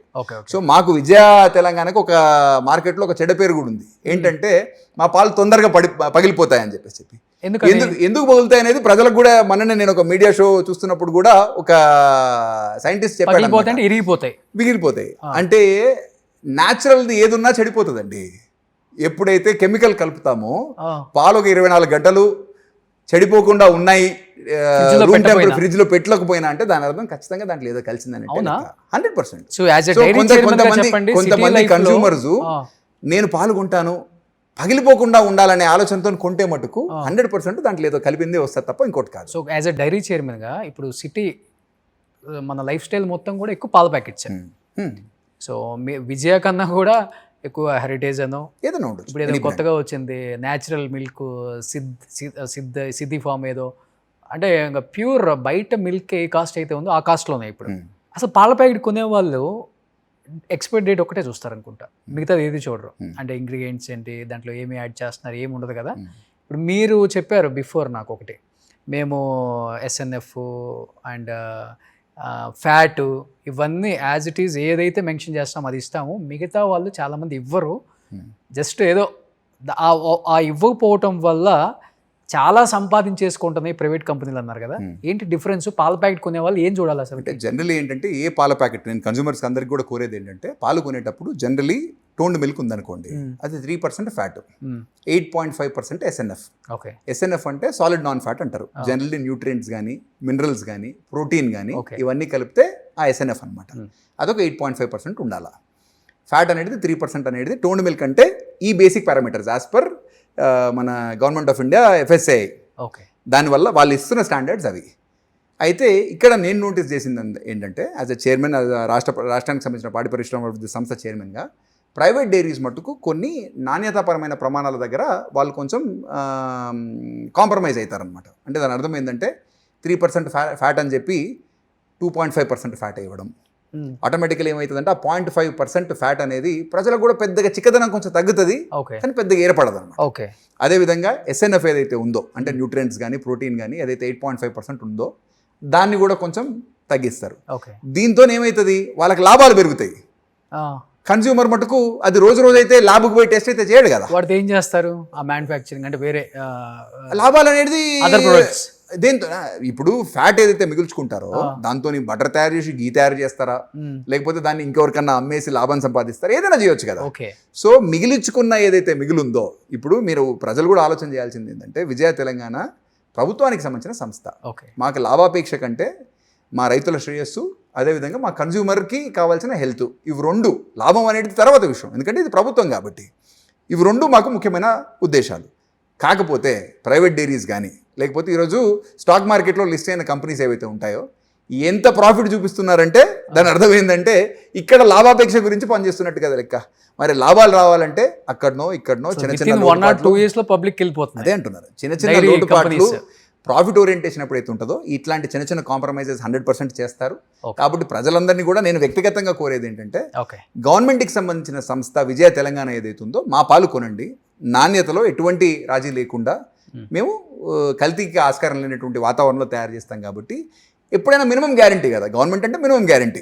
ఇంతకుముందు మనం పాతకాలంలో ప్రభుత్వ ఉద్యోగం చేస్తున్న వాళ్ళకు పిల్లని వాళ్ళనే ఆలోచన ఎట్లయితుందో, అదేవిధంగా ప్రభుత్వం ఏదైతే సంస్థ తయారు చేస్తున్నటువంటి పాలు ఏదైతే ఉందో ఎటువంటి కాంప్రమైజ్ కానీ, ఇక్కడ ఫ్యాట్ రిడక్షన్ కానీ, లేకపోతే ఎస్ఎన్ఎఫ్ దగ్గర కాంప్రమైజ్ కావడం కానీ అది జరగదు. కాబట్టి మా దగ్గర ఆ తావు లేదు, కాబట్టి అది మా లక్ష్యం కాదు. కాబట్టి దయచేసి ఇది చేస్తే మినిమం గ్యారంటీ హెల్త్ ఉంటుంది అనేది నేను పబ్లిక్కి చేస్తున్నటువంటి అపీల్. ఓకే. సో అమిత్ గారు, కమింగ్ టు పాలిటిక్స్, ఎందుకంటే మీకున్న ఫ్యామిలీ బ్యాక్గ్రౌండ్కి కానీ, మీ నాన్నగారికి ఉన్న రాజకీయ అనుభవానికి కానీ, ఇప్పుడు మీరు చేస్తున్న ఈ చైర్మన్ పదవి అనేది నామమాత్రంగా ఓకే ఇప్పటికిప్పుడు అడ్జస్ట్ చేసుకోవాలి తప్పదు అనిపిస్తుందా, లేకపోతే చాలా హ్యాపీగా ఇచ్చిన దాన్ని ఇంకా బాగా ముందుకు తీసుకెళ్దాం అన్నదాంతో ఎక్కువ చేస్తున్నారు? అంటే డెఫినెట్గా ఉంటుంది, మీ మైండ్ సెట్ కావచ్చు, మీ ఏజ్కి కావచ్చు, ఏదైనా ఒక ఎమ్మెల్సీ ఇచ్చి పోర్ట్ఫోలియో ఒక మినిస్టర్ ఇస్తే బాగుంటుంది కొంచెం, అది వేరే కదా, ఆ లైఫ్ స్టైల్ వేరు, ఈ లైఫ్ స్టైల్ వేరు కదా. నిజంగా సాటిస్ఫాక్షన్ అనేది ఉందా రోజు గారు? నేను కాంగ్రెస్ పార్టీలోకి రాగానే నేను రాజకీయాలకు కూడా కొంచెం కొత్తగానే వచ్చా. అంతకంటే ముందు నాన్న యాక్టివ్ పాలిటిషియన్గా ఉన్న, ఎంపీగా తను ఒక 3 సార్లు గెలిచిన, ఎమ్మెల్సీగా 2 సార్లు ఇదైనా, నేను ఎప్పుడు కూడా పొలిటికల్గా తను యాక్టివ్గా ఉన్నప్పుడు నేను ఎందుకు యాక్టివ్గా ఉండాలా, తన ఎలక్షన్ వరకే నా బాధ్యత. ఎలక్షన్ అయిపోయిన 2-3 నెలలు యాక్టివ్, తర్వాత నేను నా వ్యాపారము నా వృత్తిలో నేనున్నాను.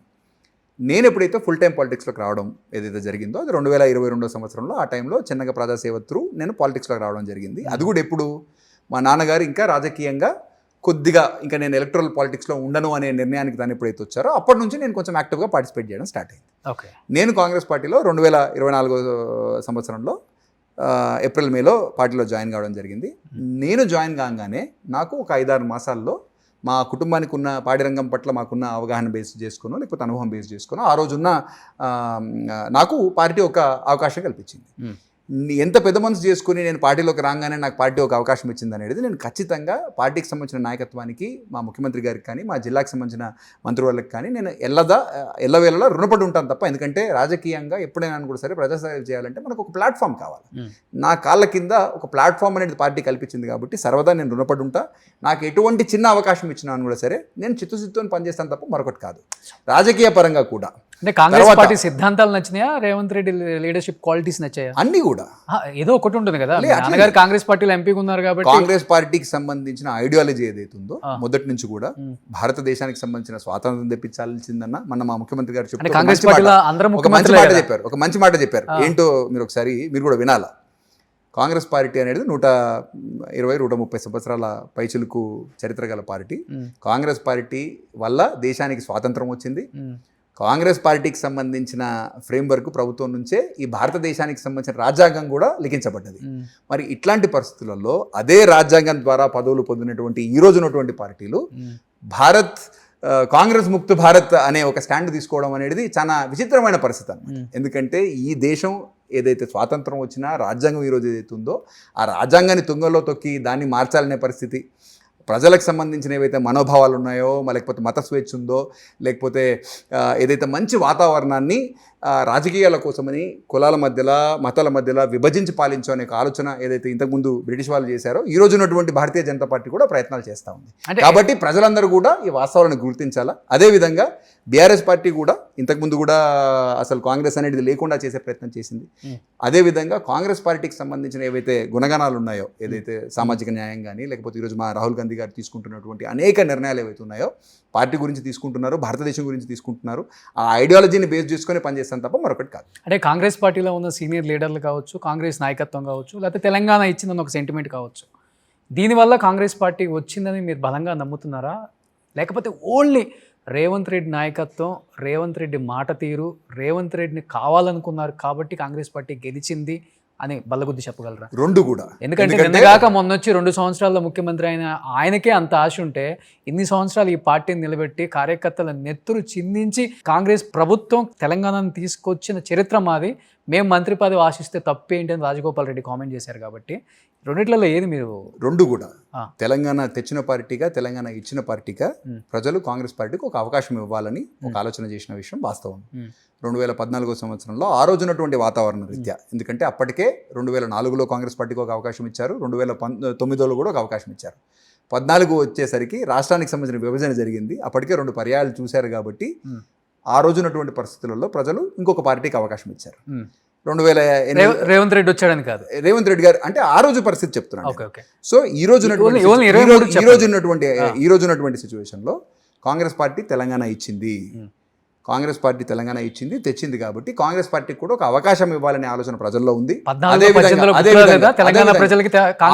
నేను అదే ఇందాక చెప్పినట్టుగా 2004లో ఇచ్చాము అవకాశం, 2009లో ఇచ్చాము, అప్పటికే 2 పర్యాయాలు చూశారు. కాబట్టి మార్పు కోరుకుని ఉండొచ్చు ప్రజలు. తెలంగాణ ఇచ్చినా కూడా సరే మార్పు కోరుకున్నారు కాబట్టి ఆ రోజు గెలవలేని సిచ్యువేషన్లో ఉన్నాం.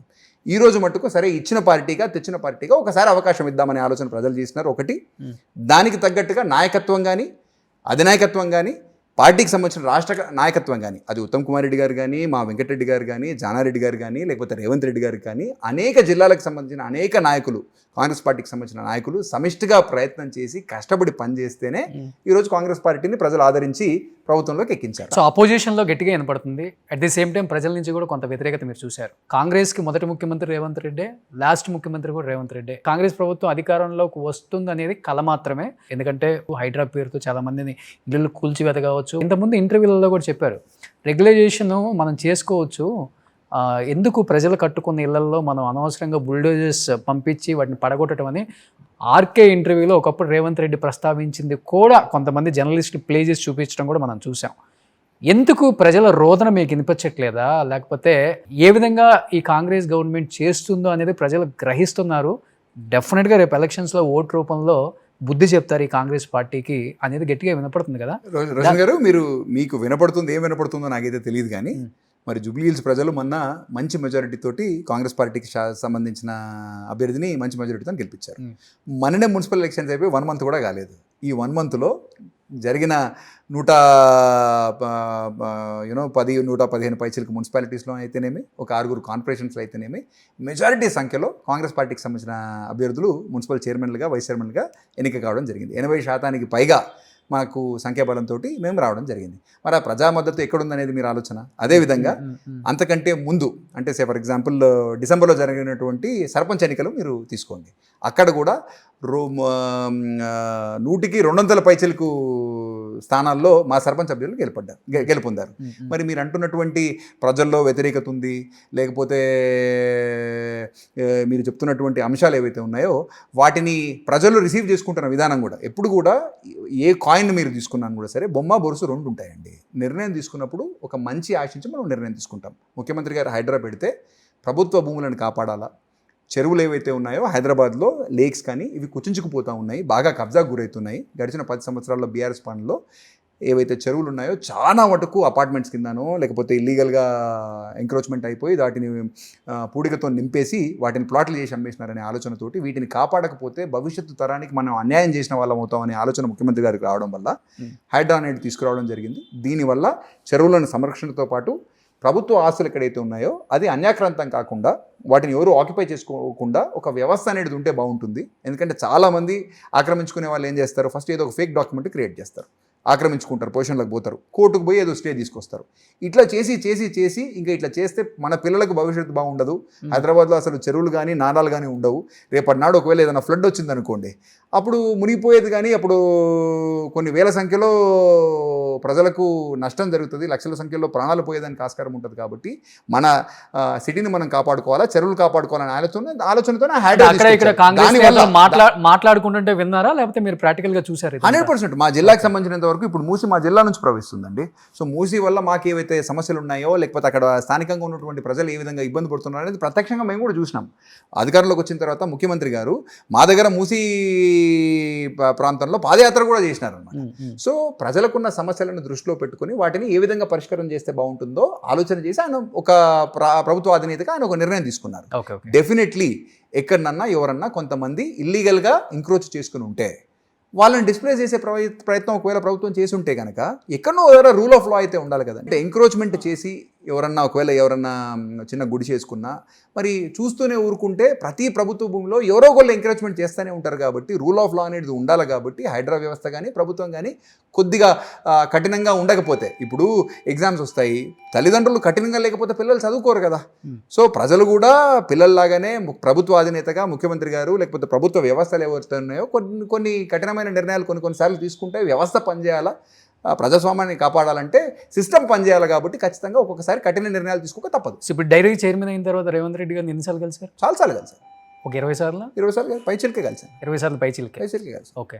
అంటే కలిసినప్పుడు అంతా ఎలాంటి డిస్కషన్ వస్తుంది, డెవలప్మెంట్ అండ్ మిగతా ఎందుకంటే బాగా చదువుకున్న వ్యక్తి కదా మీరు, ఎంజీఈటీలో సైన్స్ ఎప్పుడు నన్ను కలిసేదానికి అవకాశం వచ్చినా నన్ను చూడంగానే అమిత్ బాగున్నావా, డైరీ ఎట్లుంది, డైరీని బాగా చేయాలా, దీన్ని పైకి తీసుకురావాలా, దీన్ని లాభాల బాగా పట్టించాలా, నువ్వు చదువుకున్నావు కాబట్టి మీ కుటుంబానికి డైరీ పట్ల మంచి అనుభవం ఉంది కాబట్టి నిన్ను చైర్మన్గా పంపించాను, మీ దగ్గర మంచి ఎండి ఉన్నాడు, మీరిద్దరు కలిసి డైరీకి సంబంధించిన స్థితిగతులు మార్చాలా, మంచి క్వాలిటీ పాలు ఇవ్వాలా, డైరీకి కూడా మీరు మీ బిజినెస్లో ఎట్లయితే మీరు మెలకువలతో మీరు బిజినెస్ నడుపుతారో పాలు అనేది వ్యాపారం కాబట్టి మీరు దీంట్లో లాభాలు కొంచెం ఒకవేళ వచ్చేదానికి అవకాశం ఉంటే ఎట్లా చేస్తే బాగుంటుంది ఏంటి. ఎందుకంటే ₹2 సంపాదిస్తే మార్కెటింగ్ బెటర్గా చేయొచ్చు, ఇంకా కొన్ని పార్లర్స్ పెట్టొచ్చు, ప్రజలకు బెటర్ సౌకర్యాలు కల్పించవచ్చు, రైతులకు కొద్దిగా ₹2 లాభం వస్తే బోనస్ కల్పించేదానికి ఆస్కారం ఉంటుంది. కాబట్టి దీన్ని లాభాల డైరెక్షన్లో ఎట్లా పనిచేయాలనో మీరు ఒకసారి ఆలోచన చేయండి, చిత్తశుద్ధితో పనిచేయని చెప్పి నేను కలిసిన ఎన్నిసార్లు కలిసినా అందులో సగం సార్లు నాకు ఇదే విషయం చెప్పారు.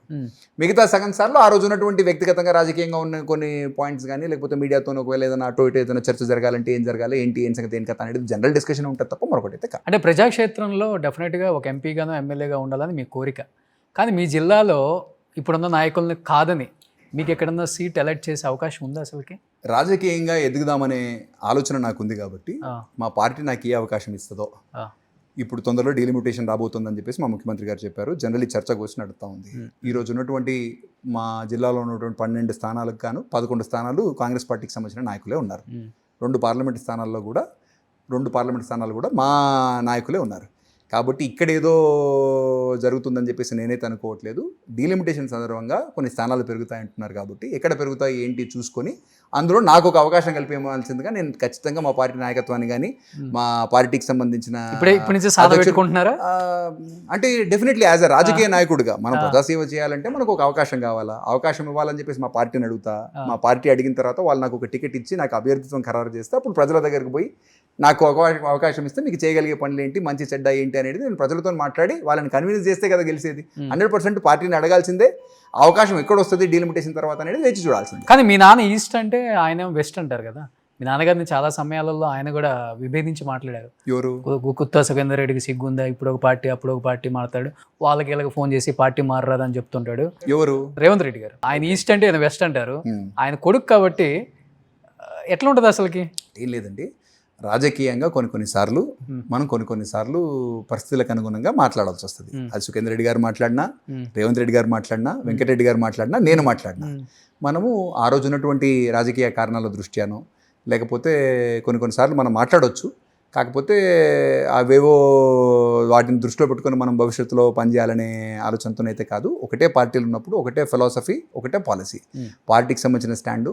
ఈరోజు ముఖ్యమంత్రి గారు రేవంత్ రెడ్డి గారు ఏ కార్యాచరణ చెప్పినా మంత్రివర్గం కానీ, లేకపోతే ఎమ్మెల్యేలు కానీ, లేకపోతే కార్పొరేషన్ చైర్మన్లుగా మేమందరం కానీ ఆయన డైరెక్షన్ తగ్గట్టుగా, మా మహేష్ అన్న పార్టీకి సంబంధించిన డైరెక్షన్గా, పార్టీకి సంబంధించిన అధినాయకత్వం ఏదైతే మా ఏఐసిసి ఉందో వాళ్ళ నిర్దేశన ప్రకారం మాకు ఏ కార్యక్రమాలు ఇచ్చినా, ఏ డైరెక్షన్ ఇచ్చినా దానికి తగ్గట్టుగా పనిచేస్తాను తప్ప మరొకటైతే కాదు. రేవంత్ రెడ్డి గారు సీఎం, కానీ కాంగ్రెస్ పార్టీలో షాడో సీఎంలు ఎక్కువ అనే ఒక కామెంట్ ఎక్కువ వినపడుతుంది కదా. ఎవరు చెప్పారు? కామెంట్ ఏంటి? ఎవరు షాడో సీఎంస్ అంటే మీకు ఎవరు కనబడుతున్నారు? అదే చాలా మంది ఉంటారు కదా. లైక్ అంటే చాలా మంది, ఇప్పుడు కురేషిన్ అంటారు, రోహిన్ రెడ్డిని అంటారు, వేం నరేందర్ రెడ్డిని అంటారు. వ్యక్తిగతంగా నేను మా జిల్లాకు సంబంధించినంత వరకు మా కోమటిరెడ్డి వెంకటరెడ్డి గారికో లేకపోతే మా ఉత్తమ్ కుమార్ రెడ్డి గారి దగ్గరకో నేను అటో ఇటో, ఎందుకంటే జిల్లాకు సంబంధించిన ఎదిగే నాయకుడు, ఆయన పేరు కూడా చెప్తారు, ఉత్తమ్ గారి పేరు, ఎదిగే నాయకుడిగా నేను మా మంత్రులతో దగ్గరికి పోయి వాళ్ళతో పనులు కానీ లేకపోతే మంచి చెడ్డ వాళ్ళతో చేసుకోకపోతే ఎవరితో చేసుకుంటాను. సో నేను వాళ్ళ దగ్గరికి పోయినప్పుడు ఈయన షాడో మంత్రి అని చెప్పేసి ఒకవేళ మీడియాలో ఏమైనా చర్చ జరిగితే అది ఏముంటుంది, టీఆర్పీస్ గురించి మీడియాలో జరిగే చర్చ గురించి నేను సమాధానం చెప్పాల్సిన అవసరం లేదు. కాంగ్రెస్ పార్టీలో ఒకటే ముఖ్యమంత్రి, ఒకటే ఉప ముఖ్యమంత్రి, పార్టీకి సంబంధించినంత వరకు ఒకటే అధ్యక్షులు వారు ఉన్నారు. వాళ్ళ డైరెక్షన్లో అందరం పనిచేస్తాం తప్ప మరొకటి కాదు. ఓకే, బట్ మీకు నచ్చుతుందా రేవంత్ రెడ్డి గారి లీడర్షిప్ క్వాలిటీస్ కానీ, లేకపోతే ఆయనకున్న డేర్ కావచ్చు, ఏదైనా డైనమిక్గా ఏదైనా మాట్లాడగలరు అండ్ ఫైట్ చేయగలరు? రేవంత్ రెడ్డి గారికి ఉన్నటువంటి నాయకత్వ లక్షణాలు చాలా అరుదుగా ఉంటాయండి. సో అట్లాంటి నాయకత్వ లక్షణాలు ఏవైతే ఉన్నాయో ఆ నాయకత్వ లక్షణాలు మా అందరికి కూడా ఒక ఇన్స్పిరేషన్ లాగానే ఉంటాయి. ఏం నేర్చుకున్నారు? పోరాట పటిమ, ఆయన నాయకత్వ పోరాట పటిమ. తను కూడా ఎన్నిసార్లు చెప్తారు, నేను చాలా కింది స్థాయి నుంచి రాజకీయంగా ఈరోజు ఆయన ఈ పొజిషన్కి వచ్చారంటే మామూలు విషయం కాదు కదా. కాంగ్రెస్ పార్టీలో జాతీయ స్థాయిలో ఉద్దండులు ఉన్నటువంటి పార్టీలో ఆయన ఈరోజు ఒక ముఖ్యమంత్రిగా పదవి బాధ్యతలు చేపట్టడం అనేది మామూలుగా జరిగే విషయం కాదు. చుట్టమే కదండి, రిలేటివ్. ఏంటి మీకు బాబాయ్ అవుతారా, మామయ్య అవుతారా? వరుసకి బాబాయ్ అవుతారు. బాబాయ్ అనే పిలుస్తారా, సీఎం గారు అంటారా? సార్ అని పిలుస్తాం.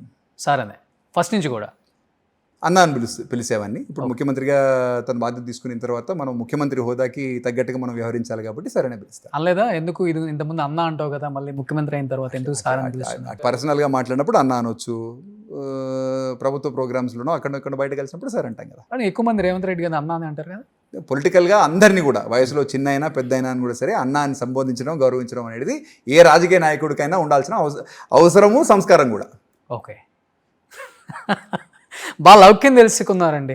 రాజకీయాల్లోకి రాకముందే చాలామంది బయట చెప్తూ ఉంటే గుత్తా సుఖేందర్ రెడ్డి గారి అబ్బాయి చాలా క్లవర్ అంటే మనం ఏదో అనుకుంటాం కదా. బట్ మీతో ఇప్పుడు 1-to-1 ఇంటరాక్షన్ చూస్తే క్లవర్ ఒకటే కాదు, క్లవర్తో పాటు మంచితనము, పని చేయాలనే తపన అన్ని మిక్స్ ఉన్నాయి. భవిష్యత్తులో తెలుసుకుందాంలే. ఎందుకంటే మీరు కరోనా టైంలో కూడా ఆక్సిజన్ అవి సప్లై చేశారు, కొంతమందికి ఎవరికో మెడికల్ సీట్స్ ఒక అమ్మాయికి కూడా చదివిస్తున్నారని విన్నాను. అండ్ గ్రూప్స్కి ప్రిపేర్ అయ్యే వాళ్ళు, ఎస్పెషల్లీ పోలీస్ రంగం కావచ్చు, బ్యాంకింగ్ కావచ్చు, అలాంటి వాళ్ళకి ఫిజికల్ ట్రైనింగ్ కావచ్చు, ఫుడ్ కావచ్చు, వాళ్ళకి అకామిడేషన్ అంతా ఫ్రీ ఇస్తున్నారని విన్నాను నేను కూడా. మీ తాతగారి పేరు మీద ట్రస్ట్ ఏదో ఓపెన్ చేసి. గుడ్. అంటే రాజకీయాలకు రాకముందే స్టార్ట్ చేసుకున్నారా, ఇవి స్టార్ట్ చేసుకున్నాకే ప్రజాక్షేత్రంలో మనం పనిచేయాలనే ఆలోచన ఎప్పుడైతే వస్తుందో ఆ రోజు మనం వ్యాపారంలో స్పెండ్ చేసే టైం ఏదైతే ఉందో, ఇంతకుముందు నేను 100% వ్యాపారంలో స్పెండ్ చేసే టైము ఈరోజు 50% కూడా కాదు. ఓకే, మోర్ దెన్ 80% టైం ఇప్పుడు నేను రాజకీయంగా నాకు మా పార్టీ ఇచ్చిన బాధ్యత కానీ, లేకపోతే ముఖ్యమంత్రి గారు ప్రభుత్వంలో నాకు పాడి పరిశ్రమ సంస్థ చైర్మన్గా తనకు కల్పించిన అవకాశాన్ని బేస్ చేసుకుని నా 80% ఆఫ్ మై కమిటెడ్ టైం ఏదైతే ఉందో ప్రజాసేవకై ఈరోజు ఉపయోగిస్తూ ఉన్నా. ఓకే, ఇంతకుముందు రాజకీయాల్లో లేనటువంటి టైంలో మనం సేవ చేయాలంటే ఆ రోజు ఉన్నటువంటి అవసరాల రీత్యా కరోనా వచ్చింది, అరే మనం ఇట్లాంటి గడ్డు పరిస్థితుల్లో మనం ప్రజలకు ఏం చేయగలుగుతాం అనే ఆలోచన రావడం, దానివల్ల కొన్ని కార్యక్రమాలు టేకప్ చేయడం. అదేవిధంగా ఆనాటి ప్రభుత్వంలో ప్రభుత్వ ఉద్యోగాలకు మేజర్ నోటిఫికేషన్స్ అవైవో వచ్చినప్పుడు ఆ పిల్లలు చదువుకునేదానికి మనం ఏ విధంగా ఉపయోగపడగలుగుతామని ఆలోచన చేసి ఆ రోజు నల్గొండ డిస్ట్రిక్ట్ హెడ్ క్వార్టర్స్ కాబట్టి సుమారు పోలీస్ డిపార్ట్మెంట్కి సంబంధించిన అభ్యర్థులు ఎవరైతే పోటీ పడుతూ ఉంటారో కానిస్టేబుల్ పోస్టులకు కానీ, ఎస్ఐ పోస్టులకు కానీ, వారు గ్రూప్ 1, గ్రూప్ 2, గ్రూప్ 3 కోసం అని చెప్పేసి నల్గొండలో క్యాంపులు పెట్టడం కానీ, లేకపోతే మన ఫిజికల్ పరీక్షలకు పార్టిసిపేట్ చేద్దాం అనుకునే వాళ్ళకు అల్పాహారాలు కానీ, ఇట్లా ఏ అవసరం వచ్చినా కూడా సరే వాటిలో మనం టైం కేటాయించి ఈరోజు చేయగలిగే సిచ్యువేషన్లో ఉన్నాం కాబట్టి ఏదైనా సరే మనం చేయాలంటే మన దగ్గర ₹2 ఉండాలి కాబట్టి వ్యాపారంలో నేను సంపాదించిన డబ్బులు అనుకోండి అవో ఇవో ఖర్చు పెట్టి ప్రజల అవసరాలు ఎత్తే నేను పనిచేస్తున్నాను తప్ప మరొకటి మన దగ్గర ఉందంటే 1000 ఎకరాలు ఉందంట కదా మీకు కూడా. నల్గొండ జిల్లాలో 1000 ఎకరాలు ఉంటుంది, గుత్తా ఫ్యామిలీకి అంటుంటారు. ఇప్పుడు ఈ రోజు ఉన్నటువంటి సిచ్యువేషన్లో ఒకవేళ 1000 ఎకరాలు ఉన్నాయి అని మీరు ఏదైతే అంటున్నారో ఒకవేళ ఉంటే నాకు చూపించమని చెప్పేసి చెప్పండి. నేను వ్యాపార పరంగా నేను గడిచిన ఒక 20-25 సంవత్సరాలుగా సంపాదించిన ఏం బిజినెస్ చేశారు మీరు? నాకు అమెరికాలో సాఫ్ట్వేర్ కంపెనీస్ ఉన్నాయి, ఇప్పుడు కూడా ఉన్నాయి. నేను 2002 సంవత్సరంలో ఇక్కడ ఇంజనీరింగ్ చదివాను, 2004 సంవత్సరంలో అమెరికాలో MBA చదివాను. చదివిన తర్వాత 2010 సంవత్సరం వరకు నేను అమెరికాలో ఉన్నాను, 2009-10 సంవత్సరం వరకు. అప్పుడున్నప్పుడే నేను అమెరికాలో IT బిజినెస్లో ఉన్నాను. అప్పటి నుంచి మొదలు పెడితే ఇప్పటికి 20 సంవత్సరాలుగా నాకు అమెరికాలో సాఫ్ట్వేర్ బిజినెస్ ఇప్పటికీ 20 సంవత్సరాలుగా ఉంది. మరి సాఫ్ట్వేర్ రంగంలో ఉన్నప్పుడు గడిచిన 20 సంవత్సరాల్లో సాఫ్ట్వేర్ బాగానే పనిచేస్తుంది కాబట్టి ఆ అవకాశాన్ని సద్వినియోగం చేసుకున్నాను కాబట్టి నేను కూడా వ్యాపార పరంగా కొంచెం స్థిరమైన పొజిషన్లోనే ఉన్నాను. ప్రజలకు అవసరాలు నాకు కనిపించినంత వరకు నా స్థాయిలో ఈరోజు చేస్తున్నాను, రేపు చేస్తానా లేదా అనేది దాన్ని పక్కన పెడితే నాకు శక్తి ఉన్నంత వరకు, నాకు యుక్తి ఉన్నంత వరకు నేను పనిచేస్తాను తప్ప మరొకటి. ఒక 1000 కోట్ల బిజినెస్ టర్న్ ఓవర్ కంపెనీ అది. 1000 కోట్ల బిజినెస్ ఉందా లేదా అనేది 20 years back కంపెనీ కదా. మా గ్రూప్ కంపెనీస్ అన్ని కలిపితే సుమారు ఒక 700-800 కోట్ల టర్న్ ఓవర్ చేస్తాను. నేను క్లోజ్గా ఉన్నాను అయితే. టర్న్ ఓవర్ చేస్తుంది, టర్న్ ఓవర్ చేసినంత మాత్రం అది లాభాలు కాదు కదా. టర్న్ ఓవర్ పడక 700 కోట్ల టర్న్ ఓవర్ అయితే ఉంటుంది. ఓకే. బట్ దానికన్నా ఎక్కువ హ్యాపీనెస్ ఇచ్చిందా ఇప్పుడు రాజకీయాలు కావచ్చు, లేకపోతే ప్రజల ప్రేమ అనురాగాలు? ఇది వేరు కదా. దేంట్లో ఉండే సాటిస్ఫాక్షన్. కొంచెం ఎండకి తిరగాలన్నా అంటే బాగా ఏసీలకు అలవాటు పడ్డారు, మంచి లగ్జరీ లైఫ్ అలవాటు పడ్డారు, లావియష్ లైఫ్, మంచి కార్స్ కావచ్చు, ఇది వేరే లైఫ్. బట్ ఇక్కడికి వచ్చామంటే చెమట వచ్చినప్పుడు మనల్ని పట్టుకుంటారు, హగ్ చేసుకుంటారు, ముద్దులు పెడుతుంటారు, చాలా ఉంటాయి ఇక్కడ. దేంట్లో ఉండే వద్దన్న చెప్పులు లోపలికి వేసుకొని వస్తారు, చాలా ఉంటాయి ఇక్కడ. కొన్ని చిరాకు అనిపిస్తుంది, కొన్ని అడ్జస్ట్ అవ్వాలి, లేకపోతే ఇదే జీవితం, రాజకీయ జీవితం ఇలానే ఉంటుంది, ఇది ఇలా ఉన్నా పర్వాలేదు, మనం డబ్బు సంపాదించాలి లేకపోతే పేరు సంపాదించాలి, రకరకాల మైండ్ సెట్లు ఉంటారు కదా. రోషన్ గారు, నేను మొదటి నుంచి కూడా జమీందారీ కుటుంబంలో నేను పుట్టలేనండి. నేను ఒక మధ్యస్థాయి రైతాంగ కుటుంబం నుంచి వచ్చాను. 1980లో నేను పుట్టాను. 1983లో 24లో మా నాన్నగారు మేము చిన్నతనంలో నాకు 2-3 సంవత్సరాలు ఉన్నప్పుడే హైదరాబాద్కి మారడం జరిగింది. మేము హైదరాబాద్లో వచ్చిన కొత్తలో 1-2 రూమ్లు ఇంట్లోనే రెంట్ కొనడం జరిగింది. అక్కడి నుంచి మొదలు పెడితే తన రాజకీయ ఎదుగుదల కానీ, మా నాన్న ఆ రోజు ఉన్నటువంటి వ్యాపారపరమైన నిర్ణయాలు ఏవైతే ఉన్నాయో అవి తీసుకుంటూ వ్యక్తిగతంగా తను కానీ రాజకీయంగా తను ఎదగడం జరిగింది. చాలా కింది స్థాయి నుంచి వచ్చిన వాళ్ళం కాబట్టి నేను కూడా మంచి చెడ్డ అన్నీ చెమటకి సంబంధించిన ఏదైతే విలువ ఏదైతే ఉంటుందో 100% నాకు తెలుసు. నేను అమెరికా పోయినప్పుడు కూడా ఏ చిన్న పని వచ్చినా ఆ చిన్న పనులు చేసినా, ఏ ఎన్ఆర్ఐ ఏ సొంత పనులు చేయాలో నేను అవన్నీ పనులు చేసుకుంటేనే కష్టానికి ఉన్న విలువ కానీ, చెమట చుక్కకున్న విలువ కానీ అన్నీ తెలిసిన వాడిగా కష్టం చేసుకుంటూ ఇంత దూరం వచ్చింది తప్ప ఊరికే అయితే ఏం కాలేదు. భవిష్యత్తులో కూడా ఆ కష్టాన్ని బేస్ చేసుకొని పనిచేసే రైతు కానీ, లేకపోతే ఒక సామాన్య కార్యకర్త కానీ, లేకపోతే ఒక సామాన్య ప్రజలు ఎవ్వరు వాళ్ళు పడుతున్న కష్టానికి సంబంధించిన విలువ తెలిసిన వాడిగా వాళ్ళ అవసరాలను తీర్పిచ్చే ప్రయత్నం చేస్తాను తప్ప మరొకటి అయితే కాదు. సూపర్. ఎలా నాన్న మీరు ఫ్రెండ్లీగా ఉంటారా, లేకపోతే నాన్న దగ్గర కొంచెం భయం? మొదటి నుంచి కూడా తను ఒక ఇన్స్పిరేషన్. బయట ఎట్లున్నాను కూడా సరే ఇంటికి వస్తే వెరీ ఫ్రెండ్లీ, ఏ అంశం ఉన్నాను కూడా సరే ఓపెన్గా చర్చిస్తాం. 100% వెరీ ఫ్రెండ్లీ అట్మాస్ఫియర్లో ఇద్దరం కూడా ఉంటాం. మోర్ లైక్ ఫ్రెండ్స్ అన్నట్టు. ఏదైనా సలహాలు సూచనలు నేను ఇవ్వాలి ఉంటే నేను కానీ వేరు పార్టీలు కదా ఇప్పుడు ఈరోజు ఆయన ఏ పొలిటికల్గా ఉన్నారు. ఏ పొలిటికల్ అంటే కాన్స్టిట్యూషన్ పార్టీలతో సంబంధం లేకుండా ఉన్నారు కాబట్టి, పార్టీలతో సంబంధంగా లేకుండా ఉన్నారు కాబట్టి నేనున్నటువంటి సిచ్యువేషన్లో ఇది కరెక్ట్, ఇది కాదు, అది పాడే రంగం అయితేనేమి లేకపోతే రాజకీయంగా కానీ ఏం చేస్తే బాగుంటుంది ఏంది అనేది సలహాలు ఆయన ఇస్తారు నాకు తోచిన విధంగా. ఎందుకంటే యంగ్స్టర్స్ ఏమనుకుంటున్నారు, యూత్ ఏమవుతుంది, ఏం చేస్తే బాగుంటుంది అనేది నేను కూడా తన దృష్టికి తీసుకుపోవడం కానీ 2 జరుగుతాయి. ఓకే. లవ్ మ్యారేజా? Arrange marriage. అదే చూడటానికి మంచి హైట్, వెయిట్, కలరు, ఎక్కడ లవ్ స్టోరీస్ ఏం లేవా సార్? అస్సలు లేవు. అందులో MG80 అన్నారు. మొదటి నుంచి కూడా కొంచెం సిన్సియర్గా ఉండేవాడిని. దేంట్లో కూడా చదువులో కూడా కొంచెం సిన్సియరే, వ్యక్తిగతంగా కూడా సిన్సియరే. ఎక్కడ కూడా నా గురించి ఒక బ్యాడ్ రిమార్క్ మీకు బయట మా స్కూల్లో ఉన్నప్పుడు కనపడదు, కాలేజీలో ఉన్నప్పుడు కనపడదు. ఏ రోజైనా కూడా సరే నాన్న ఒక బాధ్యతాయుతమైన ప్రొఫెషన్లో ఉన్నాడు, రాజకీయంగా ఆయన ఉన్నాడు. నేను ఏ పొరపాటు చేసినాను కూడా సరే దాన్ని భూతద్దంలో చూపిస్తారు. మనం ఇవి చేయాలా, ఇది చేయకూడదనే ఆలోచనతో ఉండను కాబట్టి. తప్పు కాదే. తప్పని చెప్పేసి నేను కూడా ఏమన్నా అందరు రాజకీయ నాయకులు కూడా లవ్ మ్యారేజ్ చేసుకున్నారు. తప్పని చెప్పేసి నేను కూడా ఏమన్నా ప్రేమించడం తప్పని చెప్పేసి నేను కూడా అనట్లా. కాకపోతే పెరిగిన విధానం నేను ఎక్స్ప్రెస్ అంటే ఇంత ఇంటెలిజెంట్ అబ్బాయిని ఎవరు వదిలిపెట్టారు కదా, డెఫినెట్ గా ఎక్కడో లవ్ లెటర్స్ రక్తాలతో గోడల మీద ఏ ఏజ్ లో జరిగేవి ఒకవేళ అట్లాంటివి ఏమైనా ఉంటే జరిగి ఉండొచ్చు తప్ప ఎక్కడ కానీ నేను కానీ ఎవరిని లవ్ చేయడం కానీ లేకపోతే లవ్ మ్యారేజ్ అనేది కానీ రెండు జరగలేదు. Total arrange marriage. Okay. So madam ఎలా కొంచెం రాజకీయాలకు దూరమా లేకపోతే బిజినెస్? వాళ్ళ ఫ్యామిలీ టోటలీ బిజినెస్ ఫ్యామిలీని, హైదరాబాద్కి సంబంధించిన వాళ్ళే, సికింద్రాబాద్ నేటివ్ వాళ్ళది, అల్వాల్. పాలిటిక్స్ తోని ఆ ఫ్యామిలీకి డైరెక్ట్ సంబంధాలు అయితే లేవు. టోటలీ మొదటి నుంచి కూడా మా మామయ్య గారు సివిల్ ఇంజనీర్ బై ప్రొఫెషన్, వాళ్ళ ఫాదర్ కూడా కాంట్రాక్టర్ బై ప్రొఫెషన్. ఒక 3 తరాలుగా వాళ్ళు ఫ్యామిలీ బిజినెసే, కాంట్రాక్టింగ్, సివిల్ వర్క్ సంబంధించిన బిజినెస్. కాబట్టి వాళ్ళ వ్యాపార రంగంలో వాళ్ళు బాగానే ఉన్నారు, ప్రొఫెషనల్గా. రాజకీయాలతో సంబంధం లేకుండా ఉన్నారు. నా పెళ్ళే వాళ్ళకి రాజకీయాలతోటి అసోసియేషన్ ఏర్పడ్డది తప్ప మరొకటి కాదు. ఓకే. ఏం చేస్తున్నారు కిడ్స్? ఏం చేస్తున్నారు? నాకు 15 సంవత్సరాల ఒక బాబు, 13 సంవత్సరాల బాబు, 2 బాబులు. పెద్ద బాబు 9th క్లాస్ చదువుతున్నాడు, హాస్టల్లో ఉన్నాడు. చిన్న బాబు 8th క్లాస్ చదువుతున్నాడు, వాడు హాస్టల్లో ఉన్నాడు. ఎందుకు ఇద్దరిని హాస్టల్లో పెట్టేశారు? ఇప్పుడు కొంచెం పొలిటికల్గా బిజీ అయ్యాము. హైదరాబాద్లో కొద్దిగా ఈ ఏజ్ పిల్లల్లో కొద్దిగా ఎప్పుడైతే మేము యాజ్ పేరెంట్స్ బిజీగా ఉంటామో కొద్దిగా వాతావరణం కానీ కొంచెం మాకు కూడా డ్రగ్ కల్చర్ అని చెప్పేసి నేను చెప్పను. కాకపోతే లోపల ఎక్కడనో ఒక దగ్గర కొంచెం అసోసియేషన్స్, ఫ్రెండ్షిప్స్, ప్రతిదాన్ని మనం మానిటర్ చేయలేం కదా అనే ఒక ఫీలింగ్. టైం కూడా ఇప్పుడు కేటాయించలేకపోతున్నాం కాబట్టి, మగపిల్లలు కాబట్టి కొద్దిగా వాళ్ళను హాస్టల్లో పెట్టడం వల్ల ఇండిపెండెన్స్, వాళ్ళ క్యారెక్టర్ ఫార్మేషను, ఎప్పటినాడు నేనున్నా లేకపోయినా వాళ్ళ జీవితాలు బాగుండాలంటే వాళ్ళు కొంచెం ఇండిపెండెంట్గా పెరగాలి. కాబట్టి ఆ ఆలోచనలు వాళ్ళకి హాస్టల్లో ఉంటే బెటర్గా ఉంటాయి అనే ఆలోచన చేసి వాళ్ళను 7th క్లాస్ అయిపోయిన తర్వాత హాస్టల్లో వేయడం. Great sir. అందరూ ఆడపిల్లలను అలా పెంచాలనుకుంటారు, మీరు మగపిల్లలను కూడా ఎంత ఇండిపెండెంట్ అయితే మంచిదే కదా. గ్రేట్. అది మిస్ అవుతుందా?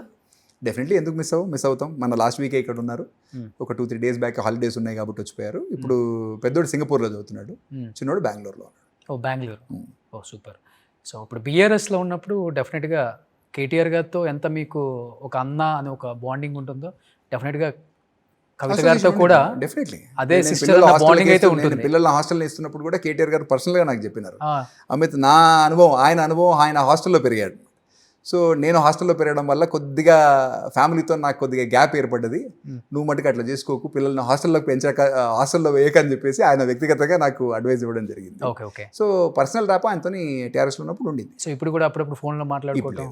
ఇప్పుడు లేదు, పార్టీలు మారితే ఫోన్లో మాట్లాడుకోవడం. కాకపోతే అయినా కూడా సరే మనము వ్యక్తిగతంగా మనకి ఇంతకుముందు ఉన్న అసోసియేషన్ ఒక్కొక్కసారి పార్టీల ద్వారా మనం విడిపోయిన తర్వాత గౌరవం ఇచ్చిపుచ్చుకోవచ్చు, తప్పలేదు. కాకపోతే పర్సనల్ రిలేషన్షిప్ ఇంతకుముందు కూడా తను పార్టీకి సంబంధించిన కార్యనిర్వాహక అధ్యక్షుడిగా, లేకపోతే మా అందరికీ ఒక గైడింగ్ ఫోర్స్ లాగా ఆయన ఉండే, ఆయన కింద పనిచేసాం కాబట్టి అంతవరకు ఇదే తప్ప పర్సనల్గా క్లోజ్గా ఫ్యామిలీతో అసోసియేషన్ వాళ్ళ కుటుంబంతో. చెప్పాలంటే ఇప్పుడు పేరుకే కాంగ్రెస్ బీఆర్ఎస్, కానీ బీఆర్ఎస్లో ఉన్న ఎంతమంది లీడర్స్కి కాంగ్రెస్ లీడర్స్తో మంచి బాండింగ్ లేదు. వ్యక్తిగత సీఎం గారికి మరీ కావాలని చెప్పేసి పెళ్ళిళ్ళకి వచ్చిన వాళ్ళని, ఇప్పుడు యాక్చువల్గా చెప్పాలంటే పార్టీలు వేరైనా మంచి ఫ్రెండ్స్ కాబట్టి పెళ్ళిళ్ళకి పిలుచుకుంటాం, అది మంచి సాంప్రదాయం. బట్ అపోజిషన్ లీడర్స్ వచ్చినప్పుడు వచ్చి ఒక ఫోటో దిగి అక్షంతలు వేసి వెళ్ళిపోవడం వరకే చూస్తాం ఎక్కడైనా కానీ. మీరు మరీ ఎక్కువ సీఎం గారికి ఎక్కువ బీపీ తెప్పించడానికి అసలు హగ్గులు చేసుకోవడం, ఈకలెక్కలు, పక్కపక్కలు, అసలు ఎలా ఉంటుందంటే మీ తెలంగాణలో ఈ మధ్య జనరలీ అంటే ఒకటి రోషన్ గారు, తెలంగాణలో ఆంధ్రాలో ఉన్నంత పొలిటికల్ పోలరైజేషన్ లేదండి. ఇక్కడ కొద్దిగా మొదటి నుంచి కూడా ఇక్కడ చాలా మటుకు నాయకుల్లో, వారి కార్యకర్తల్లో కూడా మీకు వీళ్ళు రాజకీయంగా మనకు ప్రత్యర్థులే తప్ప శత్రువులు కాదు అనే ఏదైతే ఒక ఫీలింగ్ ఉందో, ఒక మంచి సాంప్రదాయం ప్రజల్లో కూడా ఉంది, మనలో కూడా ఉండాలా, నాయకుల్లో ఉండాలా, కార్యకర్తల్లో ఉండాలా. ఎందుకంటే మనకు పదవులు శాశ్వతం కాదు. పాలసీ ప్రకారం మనకు భేదాభిప్రాయాలు ఉండొచ్చు, ఐడియాలజీస్ వేరేగా ఉండొచ్చు తప్ప మనం ఏదో ఒకళ్ళనొకళ్ళు కొట్టుకోవడం కానీ ఆ రోజులు కూడా పోయినాయి. మన తెలంగాణ సంస్కృతి కూడా అది కాదు. అదే కల్చర్ అట్లనే కంటిన్యూ అయితేనే బాగుంటుంది తప్ప మరొకటి కాదు. ఓకే. సో ఇందాక కవిత గారు టాపిక్ వచ్చినప్పుడు, సో కేటీఆర్ గారు యాజ్ ఏ బ్రదర్గా మంచి రిలేషన్ ఉండేదని చెప్పారు, యాజ్ ఏ సిస్టర్గా ఆమెతో కూడా ఉంటుండదు. ఈరోజు చూస్తే లిక్కర్ కేసులో క్లీన్ చిట్ ఇచ్చింది, ఎటువంటి తప్పు చేయలేదు మీరు, ఎటువంటి ఆధారాలు లేవు, కేసు కొట్టేస్తున్నాం అని చెప్పి. కేజ్రీవాల్ గారు అయితే ఏడ్ చేశారు, మీరు లైవ్ కూడా చూసుంటారు, వాళ్ళ వైఫ్, అతను అందరూ ఏడ్ చేశారు. ఎటువంటి ఆధారాలు లేకుండా జైల్లో పెట్టి కావాల్సి హెరాస్ చేసి ప్రజల్లో ఒక దొంగగా చూపించారు. అటు ఆయన కావచ్చు, ఇటు కవిత గారు కూడా కావచ్చు. ఫస్ట్ నుంచి కూడా నేను ఈ కేసులో లేను, క్లీన్ చిట్ వస్తుందని చెప్పేసి ఆరోపణలు నమ్మొద్దు. 5.5 నెలలు నన్ను, నా ఫ్యామిలీతో, నా పిల్లల్ని దూరంగా జైల్లో వేసేసారు. నన్ను ఎవరు పట్టించుకోకపోయినా కానీ తెలంగాణ ప్రజానీకం నమ్మింది. ఈరోజు అదే జరిగిందని చెప్పేసి ఆమె కూడా ఎమోషనల్ అయ్యారు వాళ్ళ అబ్బాయిని హక్ చేసుకొని. ఏంటి కవిత గారితో ఆ కుటుంబం బాండింగ్ ఇది అనేది జనం అనేది చూస్తున్నారు, అబ్జర్వ్ చేస్తున్నారు, మనం చెప్పనక్కర్లేదు. కానీ మీకేమనిపించింది? అంటే డెఫినెట్గా ఇప్పుడు మనము ప్రూవ్ చేయనప్పుడు 100% కోర్టు ఇచ్చిన జడ్జిమెంట్ కానీ ఈరోజు ఏదైతే ఉందో, ఎందుకంటే మన శాసన వ్యవస్థలో కానీ మన రాజ్యాంగంలో ఏదైనా ఇష్యూ ఆర్బిట్రేషన్లో కానీ లిటిగేషన్లో కానీ ఉన్నప్పుడు కోర్టు తీర్పు ఫైనల్ తీర్పు. ఆ రోజు ఎంక్వైరీ చేస్తున్నటువంటి ఏజెన్సీస్ వాళ్ళు ఏవైతే ఆరోపణలు కానీ ఏదైతే ఛార్జ్ షీట్ దాఖలు చేశారో దాన్ని ఎవిడెన్స్ త్రూ ప్రూవ్ చేయగలిగితేనే ఎవరైనా కూడా సరే కన్విక్ట్ అయ్యేది. ప్రూవ్ చేయలేకపోయారు కాబట్టి డెఫినెట్లీ వాళ్ళని నిర్దోషులుగా ఈరోజు ప్రకటించడం జరిగింది.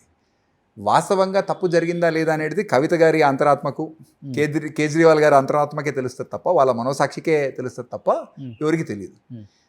ప్రూవ్ చేయగలిగారా లేదా, బాగా ప్రూవ్ చేయగలిగారా లేదా, అసలు ఎందుకు ప్రూవ్ చేయలేకపోయారో అనేది ఇన్వెస్టింగ్ ఏజెన్సీస్ తెలుస్తాయి.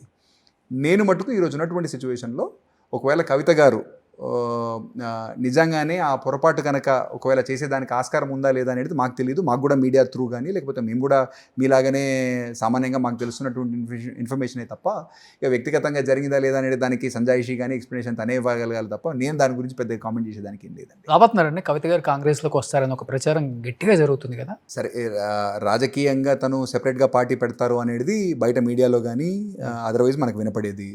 కాంగ్రెస్లో రాగలుగుతారా, వచ్చేదానికి ఆలోచన ఉందా లేదా అనేది నేనైతే వినలేదు. నా స్థాయి కూడా అది కాదు.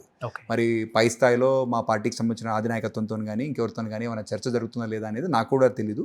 బట్ మనకు తెలియని దాని గురించి మనం ఆలోచన చేసినా మాట్లాడినా వేస్ట్ అవుతుంది. కాబట్టి నా స్థాయిలో డెఫినెట్లీ నాకు అది వాస్తవంగా అసలు చర్చ ఉందా లేదా, తనకి ఇంట్రెస్ట్ ఉందా లేదా, బయట మీడియాలో ఓపెన్గా తనే నేను ఒక సెపరేట్ పార్టీ పెడతా, ఆల్రెడీ రిజిస్ట్రేషన్ వరకు పోయింది.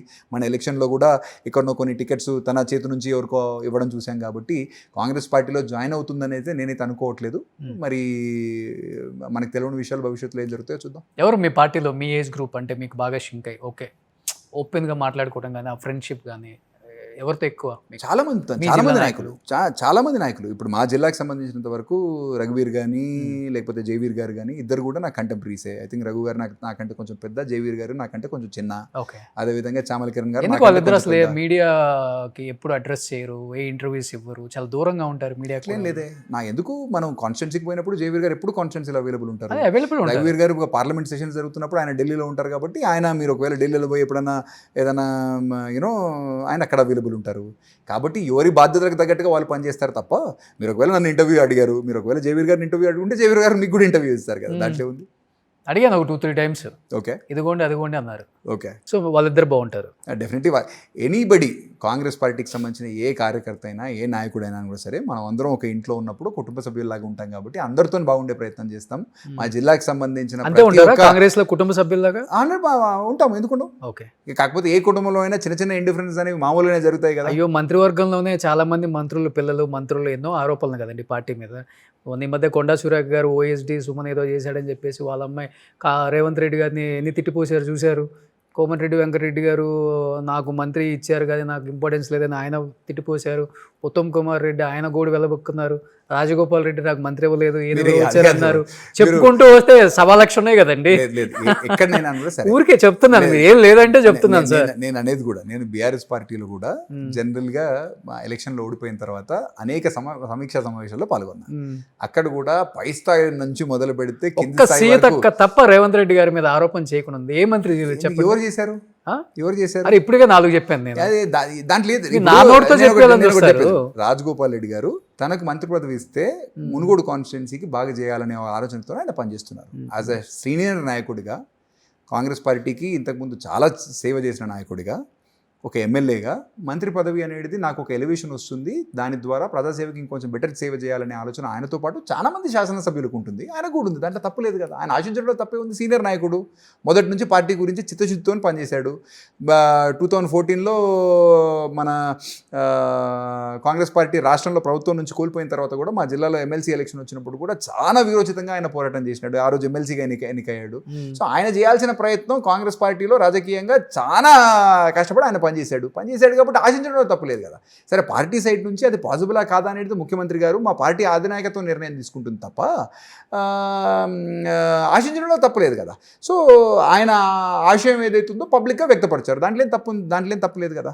ఒకవేళ మీరు అన్నట్టు వెంకటరెడ్డి గారు కానీ ఇంకెవరన్నా కానీ వాళ్ళ శాఖలో ఏమన్నా సమన్వయ లోపాలు ఉంటే ఆయన మీడియాలో ఎవరన్నా మిత్రులు కానీ ఇట్లా మీలాగే ఎవరన్నా ప్రశ్న అడిగితే దానికి సమాధానం చెప్తున్నప్పుడు ఏదైనా ఒక చిన్న మాట అటు ఇటు ఏమన్నా మిస్కన్వే అయ్యి ఉండొచ్చు. దాన్ని బేస్ చేసుకుని ఒక కుటుంబం అన్నాక నేను ఇందాక చెప్పినట్టుగా తల్లిదండ్రుల మధ్యనో లేకపోతే భార్యాభర్తల మధ్యనో ఇద్దరు అన్నదమ్ముల మధ్యలోనో చిన్న చిన్న భేదాభిప్రాయాలు ఉన్నప్పుడు ఇంత పెద్ద పార్టీ 140 సంవత్సరాల చరిత్ర కలిగిన పార్టీ మాది, మా పార్టీలో ఎందుకు భేదాభిప్రాయాలు ఉండవు? ఈ రోజు కూడా ఈ భేదాభిప్రాయాలకు పార్టీలో తావుంది కాబట్టి, పార్టీలో ఇంటర్నల్ ప్రజాస్వామ్యం ఇంకా బతుకుంది కాబట్టి పార్టీ ఇన్ని రోజుల నుంచి ఉందండి.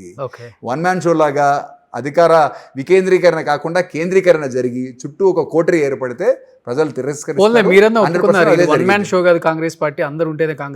100% అందరు కలిస్తేనే కదా కాంగ్రెస్ పార్టీ. సూపర్. సో ఏంటి ఇంకా ఫ్యూచర్ అంబిషన్స్ చెప్పారు? డెఫినెట్గా ప్రజాక్షేత్రంలో ఉండాలి, ఎంపీఆర్ ఎమ్మెల్యేగా గెలవాలి, నేను కూడా అసెంబ్లీలో అడుగు పెట్టాలనే కోరిక అయితే ఉంది, అయితే పార్లమెంట్లో అడుగు పెట్టాలనే కోరిక అయితే ఉంది. డెఫినెట్గా అదైతే అనిపించుకోవాలని ఉంది. సో నెక్స్ట్ ఏంటి సార్ ఇంకా ఎలాంటి డెవలప్మెంట్స్? ఎందుకంటే ఇప్పుడు యూత్ చాలామంది రాజకీయాల్లోకి వస్తున్నారు. At the same time Nalgonda, Bhuvanagiri జిల్లాలు కూడా చెప్పాలంటే ఇప్పుడు రియల్ ఎస్టేట్ పరంగా కావచ్చు, ఆ కారిడార్ కూడా చాలా డెవలప్మెంట్స్ ఫ్యూచర్ ఉందని చెప్తున్నారు. సో ఎలా ఉండబోతుంది యూత్కి, అన్ఎంప్లాయ్మెంట్కి ఏం చెప్తారు? తెలంగాణ రాష్ట్రానికి సంబంధించినంత వరకు మంచి బంగారు భవిష్యత్తు ముందుంది. కాకపోతే రాష్ట్రాన్ని మనం నడుపుతున్నప్పుడు ఈ మధ్య సుప్రీంకోర్టు కూడా 2-3 స్టేట్మెంట్స్ ఇవ్వడం జరిగింది. ఏంటంటే ప్రభుత్వాలు కొంచెం లాంగ్ టర్మ్ ఇంట్రెస్ట్ని దృష్టిలో పెట్టుకొని నిర్ణయాలు తీసుకుంటే బాగుంటుంది అనేది వాళ్ళు చేస్తున్న సూచన. అంటే మనము సోషల్ వెల్ఫేర్కి కానీ ఎక్కువ మనము నిధులు కేటాయింపు కానీ లేకపోతే ఇంపార్టెన్స్ ఇచ్చి అభివృద్ధిని ఒకవేళ మనము కొంచెం డిస్కరేజ్ చేసినా లేకపోతే కొంచెం పట్టింపు దాని గురించి తక్కువ ఉన్నాను కూడా సరే, భవిష్యత్తు తరాలకు కొద్దిగా అన్యాయం జరిగేదానికి ఆస్కారం ఉంటుంది. కాబట్టి లాంగ్ టర్మ్ ఇంట్రెస్ట్ని ఎప్పుడు కూడా ముందర పెట్టి షార్ట్ టర్మ్లో కొన్నిసార్లు కఠిన నిర్ణయాలు తీసుకోక తప్పదు. ఏ రాజకీయ నాయకుడికైనా కూడా సరే, ఏ ప్రభుత్వానికైనా కూడా సరే, మనం ఏదో ఒక ఎలక్షన్ గెలవాలని కొన్ని నిర్ణయాలు కానీ కొన్ని హామీలను కానీ ఇస్తే దానివల్ల షార్ట్ టర్మ్లో మనకు రాజకీయంగా లాభం జరగవచ్చు తప్ప లాంగ్ టర్మ్లో మనకు నష్టం జరిగేదానికి ఆస్కారం ఉంటుంది. కాబట్టి మనము ఏ రాజకీయ నాయకుడైనా కూడా సరే కొంచెం కేర్ఫుల్గా ఆలోచన చేయవలసిన అవసరం ఉంది. మీరు అన్నట్టు నల్గొండ జిల్లాకు కానీ తెలంగాణ రాష్ట్రానికి కానీ మంచి బంగారు భవిష్యత్తు ఉంది. ఆల్రెడీ భారతదేశంలో మంచి పొజిషన్లో ఉన్నాము. ఈరోజు పర్ క్యాపిటా దీంట్లో కానీ, సాఫ్ట్వేర్ రంగంలో కానీ, బయోటెక్నాలజీ రంగంలో కానీ మా ముఖ్యమంత్రి గారు కూడా అనేక సంక్షేమంతో పాటు అనేక అభివృద్ధి కార్యక్రమాలు కూడా మీద తీసుకొని పనిచేస్తూ ఉన్నారు. మంత్రివర్గ సహచరులందరూ కూడా సంపూర్ణ సహకారం ఉంది. మీరు అన్నట్టు చిన్న చిన్న పొరపచ్చాలు ఏమైనా ఉంటే కుటుంబంలో సమసిపోతాయి. మంచి బంగారు భవిష్యత్తు ఉంటుంది. మా యువతరానికి కాంగ్రెస్ పార్టీలో మంచి గుర్తింపు ఉంది. ఎందుకంటే వేరే ఏ పార్టీలో ఉన్నా లేకపోయినా మా దగ్గర చాలా అంతర్గత ప్రజాస్వామ్యం ఉంది, బలంగా ఉంది. పార్టీ ఇన్ని రోజులు ఉందంటే దానికి అదొక మూల కారణం, మూల స్తంభం కూడా. కాబట్టి భవిష్యత్తులో కాంగ్రెస్ పార్టీ భారతదేశంలో రాహుల్ గాంధీ గారిని ప్రధానమంత్రిగా చూడాలనే ఆలోచనతోటి ఇక్కడ మాకు ముఖ్యమంత్రి గారు చెప్తున్నట్టు మరొకసారి కాంగ్రెస్ పార్టీని అధికారంలో రావాలనే సంకల్పంతో నా స్థాయిలో కానీ మా కాంగ్రెస్ పార్టీ కార్యకర్తలు, నాయకులు, జిల్లా స్థాయి నాయకులు అందరం కూడా కలిసికట్టుగా పనిచేస్తామని చెప్పేసి ఆలోచన చేస్తున్నాం తప్ప మరొకటి కాదు. Super. Thank you so much Amit Reddy గారు. Thank you Roshan. సుమన్ టీవీలో మీ పర్సనల్ అండ్ బిజినెస్ ప్రమోషన్స్ కోసం కింది నెంబర్కి కాంటాక్ట్ చేయండి.